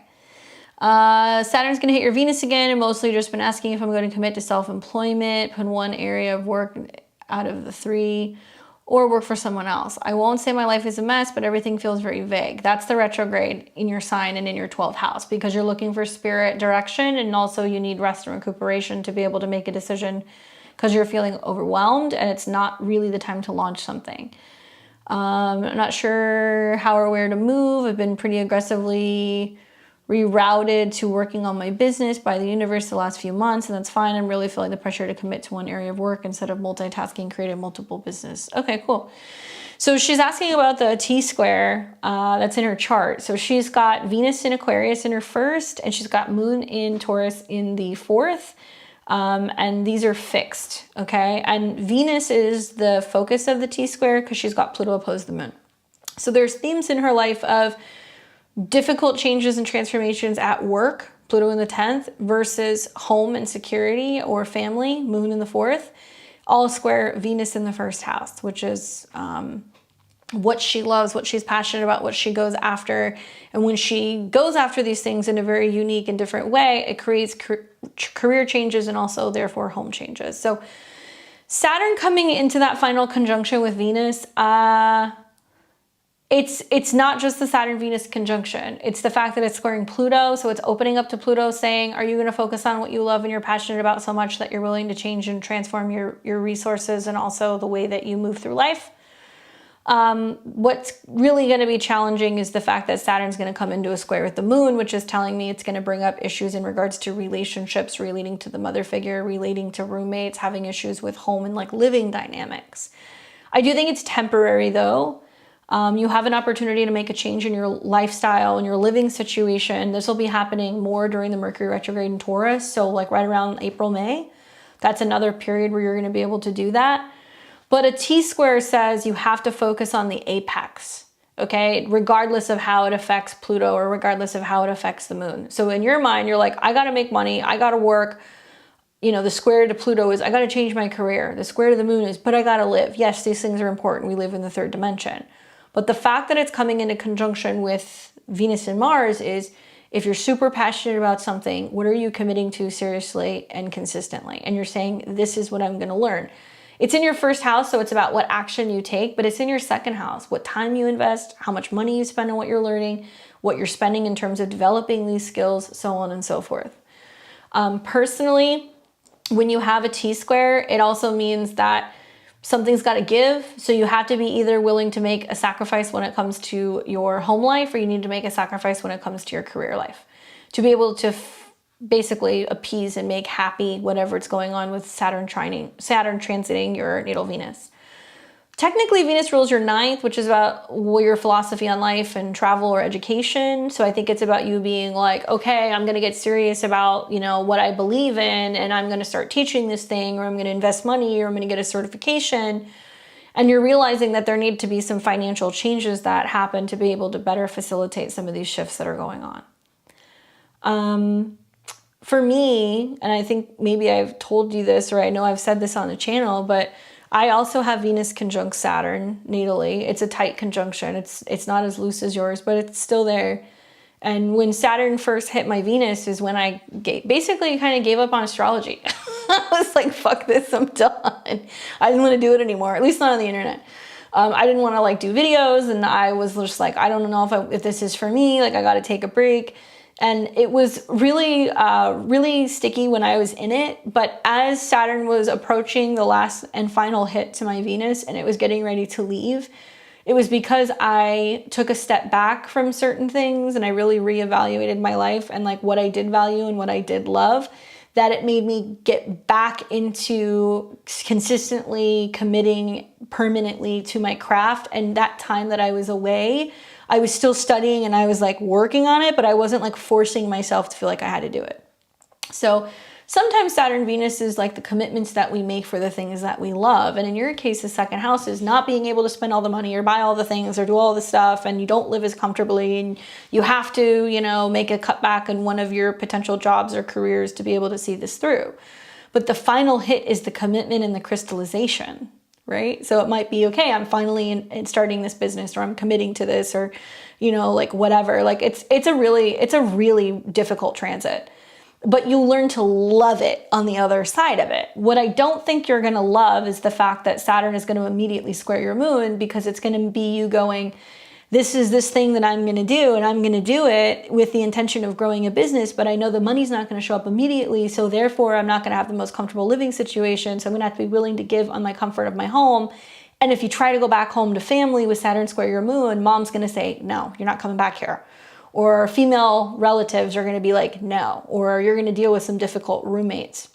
It's very quick, right? So it's going to move through that pretty quickly.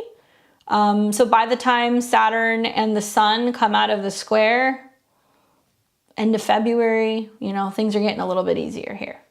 Yes, Saturn will retrograde back to 0 degrees of Pisces and you're going to feel the pinch. Okay, so be very careful with your mom is one thing I would say. Because as soon as Saturn comes into conjunction with Venus and it starts applying to the square to your moon, if mom doesn't agree with how you're making money, what you're doing, if she says you're not managing it well enough, or you need to start paying me, or I don't approve of, you know, what you're doing work-wise, there's going to be problems, and you might find that you're on your way out sooner than you anticipate. I think you're going to end up making a change in your living situation in the spring anyway, because of this square and then the retrograde, personally. But I also know that Cap risings have some karma going on right now with Jupiter going through the 4th house. So the fact that there's eclipses in your 4th house and Jupiter's approaching your whole sign 4th house, and then it's going to go into your Placidus 5th house, there could be a little bit of back and forth there in the spring. But I would say it's about adding love. And remember, the dispositor of your Venus is Uranus, and Mercury is going retrograde over your natal Uranus right now. So it's about you sitting and meditating on this and asking yourself, do I really love this thing? Because I'm about to go all in and potentially go for broke if the situation does not play out. So I have to be super committed in a sense of time, and also really knowing with commitment and investment of myself that I'm going all in with this, right?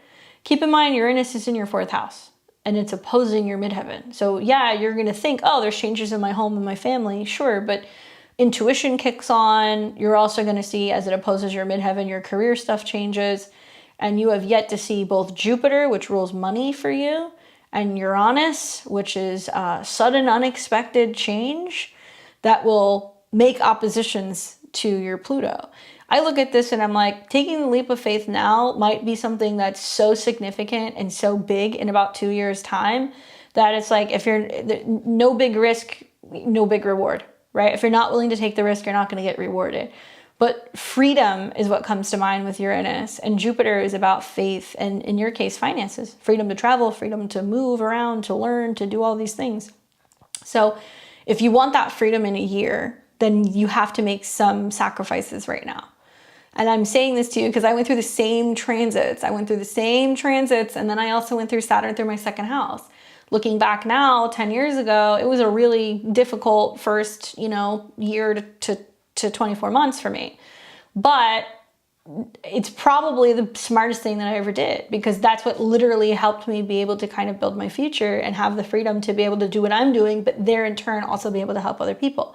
So I don't know what you're thinking about, what it is that you're thinking about doing. You're going to see more kind of develop more so fully as Saturn comes into conjunction with your sun. I think that'll be about how you're handling the money that you're making in about 2 years, to be honest with you. And just observe as Saturn comes into conjunction with Venus, relationships with yourself, with your body, with your resources. I would say watch what you're eating, watch what you're spending, right? And all of that stuff. And just be very sensitive to how you're communicating and talking to your mom about money, values, and what you're doing work-wise. And do lots of Saturn stuff, right? When Saturn was conjuncting my Venus, I would go and feed goats fruit. Literally, I had a friend that lived on a farm, and I'd go up north sometimes and visit, and they had all of these like goats, and I'd give them fruit, and I'd give them honey, and I'd give them flowers, and like I literally did all of the Saturn things. I opened doors for older people. I donated black clothes on Saturday, not because I expected anything, but because for me, it was like me being like, I know I have to make this commitment to Saturn. And if I make this commitment to Saturn, then I'm going to learn the lesson and everything's going to get kind of appeased and, so on and so forth. So that may help. But for you, it's your body. So it's like really listening to your body and trusting your intuition and like really knowing that you have to fly your freak flag, even if that means that you live or you work differently. And it's going against the grain of mainstream society with the square to Pluto, and also ruffling your mom's feathers a little bit. But yeah, if you find some goats, definitely feed them something sweet. I ended up in the midst of that transit, I got a big goat tattoo on my arm. So, Cat Venus for the win. Hopefully that's helpful. We've got Chris, who is the real MVP, because you have waited so long. Thank you for waiting. Okay, so there we go. 2 charts. Hello, Happy New Year. Can I get a Synastry, please? I'm Chris on YouTube. Okay, so I've got you on the outside, Gemini rising, and Moon in Virgo, Sun in Capricorn. And we've got this other person. We don't know their ascendant. We know they have Venus in Cancer, Moon in Aquarius, and Sun in Virgo. So just a quick thing here, Chris. This person's got transit Pluto in opposition to Venus. So lots of change and transformation with relationships, or like feeling like the binding in relationships with family or somebody else is kind of like very tense right now. Okay. Just a heads up. But synastry wise, Mars and Jupiter in your first house kind of incentivizes you to want to like do more, be active, like connect. It's also in opposition to your Neptune. So there's a sense of like, do I see this person clearly? They have Lilith on your ascendant and on your north node. So there's like a really strong attraction and pull to this other person, like very strongly, where it's like you can't get them out of your mind and you feel like there's this really strong attraction. You guys have a Mercury moon connection, and their moon is retrograde in conjunction to your, their Mercury is retrograde in conjunction to your moon. So do you find that maybe you have dreams about each other? Can you feel like you can like read their mind, or vice versa, or kind of pick up on each other's emotions and feelings very easily? I would think so. Pluto Uranus in the 5th, sudden opportunities for connections and potential romance. Their Mars in opposition to your Neptune and Jupiter, though, makes me feel like there's like a sense of like cat and mouse are coming and going. Like that's hard to kind of hold on to. Do you get that impression? Yeah, reading the emotions. Okay. You know, we don't know the ascendant, so this isn't going to be exact. The outer planets are going to be in the same places though. But one thing that I really find interesting is the Saturn trine Juno. So that's good for partnership and relationship. Venus square Juno. And they've got Venus in opposition to your Sun Mercury by sign. Neptune along the descendant. Neptune conjunct the south node. There's a lot of Neptune aspects here, which can be about disillusionment, seeing what you want to see, feeling kind of slippery, they're not as consistent, a really strong pull, having dreams or visions or feelings about each other, but not knowing why.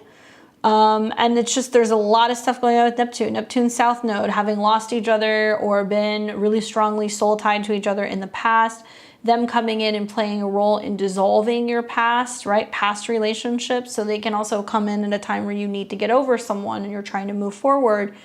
And then the Lilith on the North Node is, to me, that feels more like they come in to distract you. They distract you, but they're harder to kind of hold on to and get them to stick around.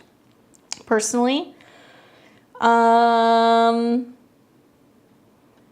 And then also the Moon trine Mars I really like, because that makes me feel like when it is good, there's like a lot of like emotionally incentivizing one another, to be more open to changes when it comes to your belief systems or also your romantic relationships. You know, just kind of going off the sun sign, in this next year, Saturn's going to oppose their sun. And you're also going to see that Saturn's going to start applying into a square with Neptune. So I've seen a lot of Virgos who have Neptune squares or Gemini aspects as well, that the Saturn in Pisces is going to be like when people start saying to them, what are you running from? Why do you have issues with commitment? Like, what is your problem? Like, why is it that you aren't comfortable in relationships? Why is it that you're kind of dodgy? Like, where does that come from? And like, they're going to start being confronted by other people. And other people are going to start basically, you know, holding them accountable for some of their behavior. Transit-wise, you got a Mars retrograde on your ascendant. You've also got, you know, finally Saturn coming out of a square with your Venus. So the last 2 or 3 years relationship-wise has not been so easy for you. I can see why you're attracted to them with the Juno Venus conjunction. So there's this sense of like, no, but it can work. Yeah, but to be honest with you, this seems like somebody who comes along who helps you on your path, just personally. And I would just be very aware in this next year as Saturn is approaching the opposition with their sun, if they are not being completely forthcoming or they're having a difficult time maintaining commitments in relationships, calling people back, maintaining plans, you know, having serious conversations about relationships, because that's really supposed to be enhancing, you know, through their astrology and helping them expand. With Mercury square Neptune and Sun kind of in a square to Neptune, there is a sense of not always being self-aware, or there can be like self-sabotage tendencies that go on.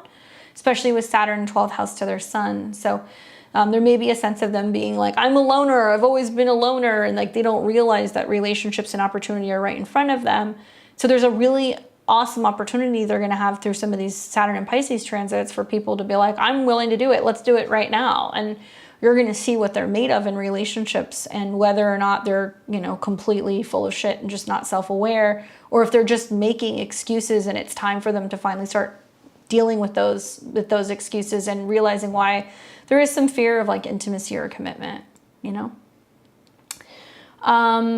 But the Jupiter in opposition to your sun also feels like a little bit of like a back and forth. Like anytime somebody's got a really significant planet in opposition to your sun, Venus, the moon, Jupiter, positive planets, there is this sense of like, oh, I want that, right? Like there is a sense of you being like, I need to have more of that in my life.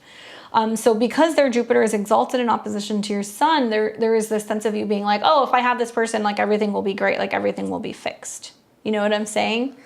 And there's some expansion for you, but the expansion is in your second house of realizing your true values, realizing that you are good enough, that you are capable enough, and that you learn to value yourself through that connection with them. Be careful with the Lilith-Neptune opposition, because it tells me they come in to kind of help you get to the next step. Not always the easiest person in kind of keeping around, but obviously with Synastry, it's hard, especially sometimes in other countries, in having like birth time, you know, records and stuff. We don't always have that. With Synastry, I always like to look at the time.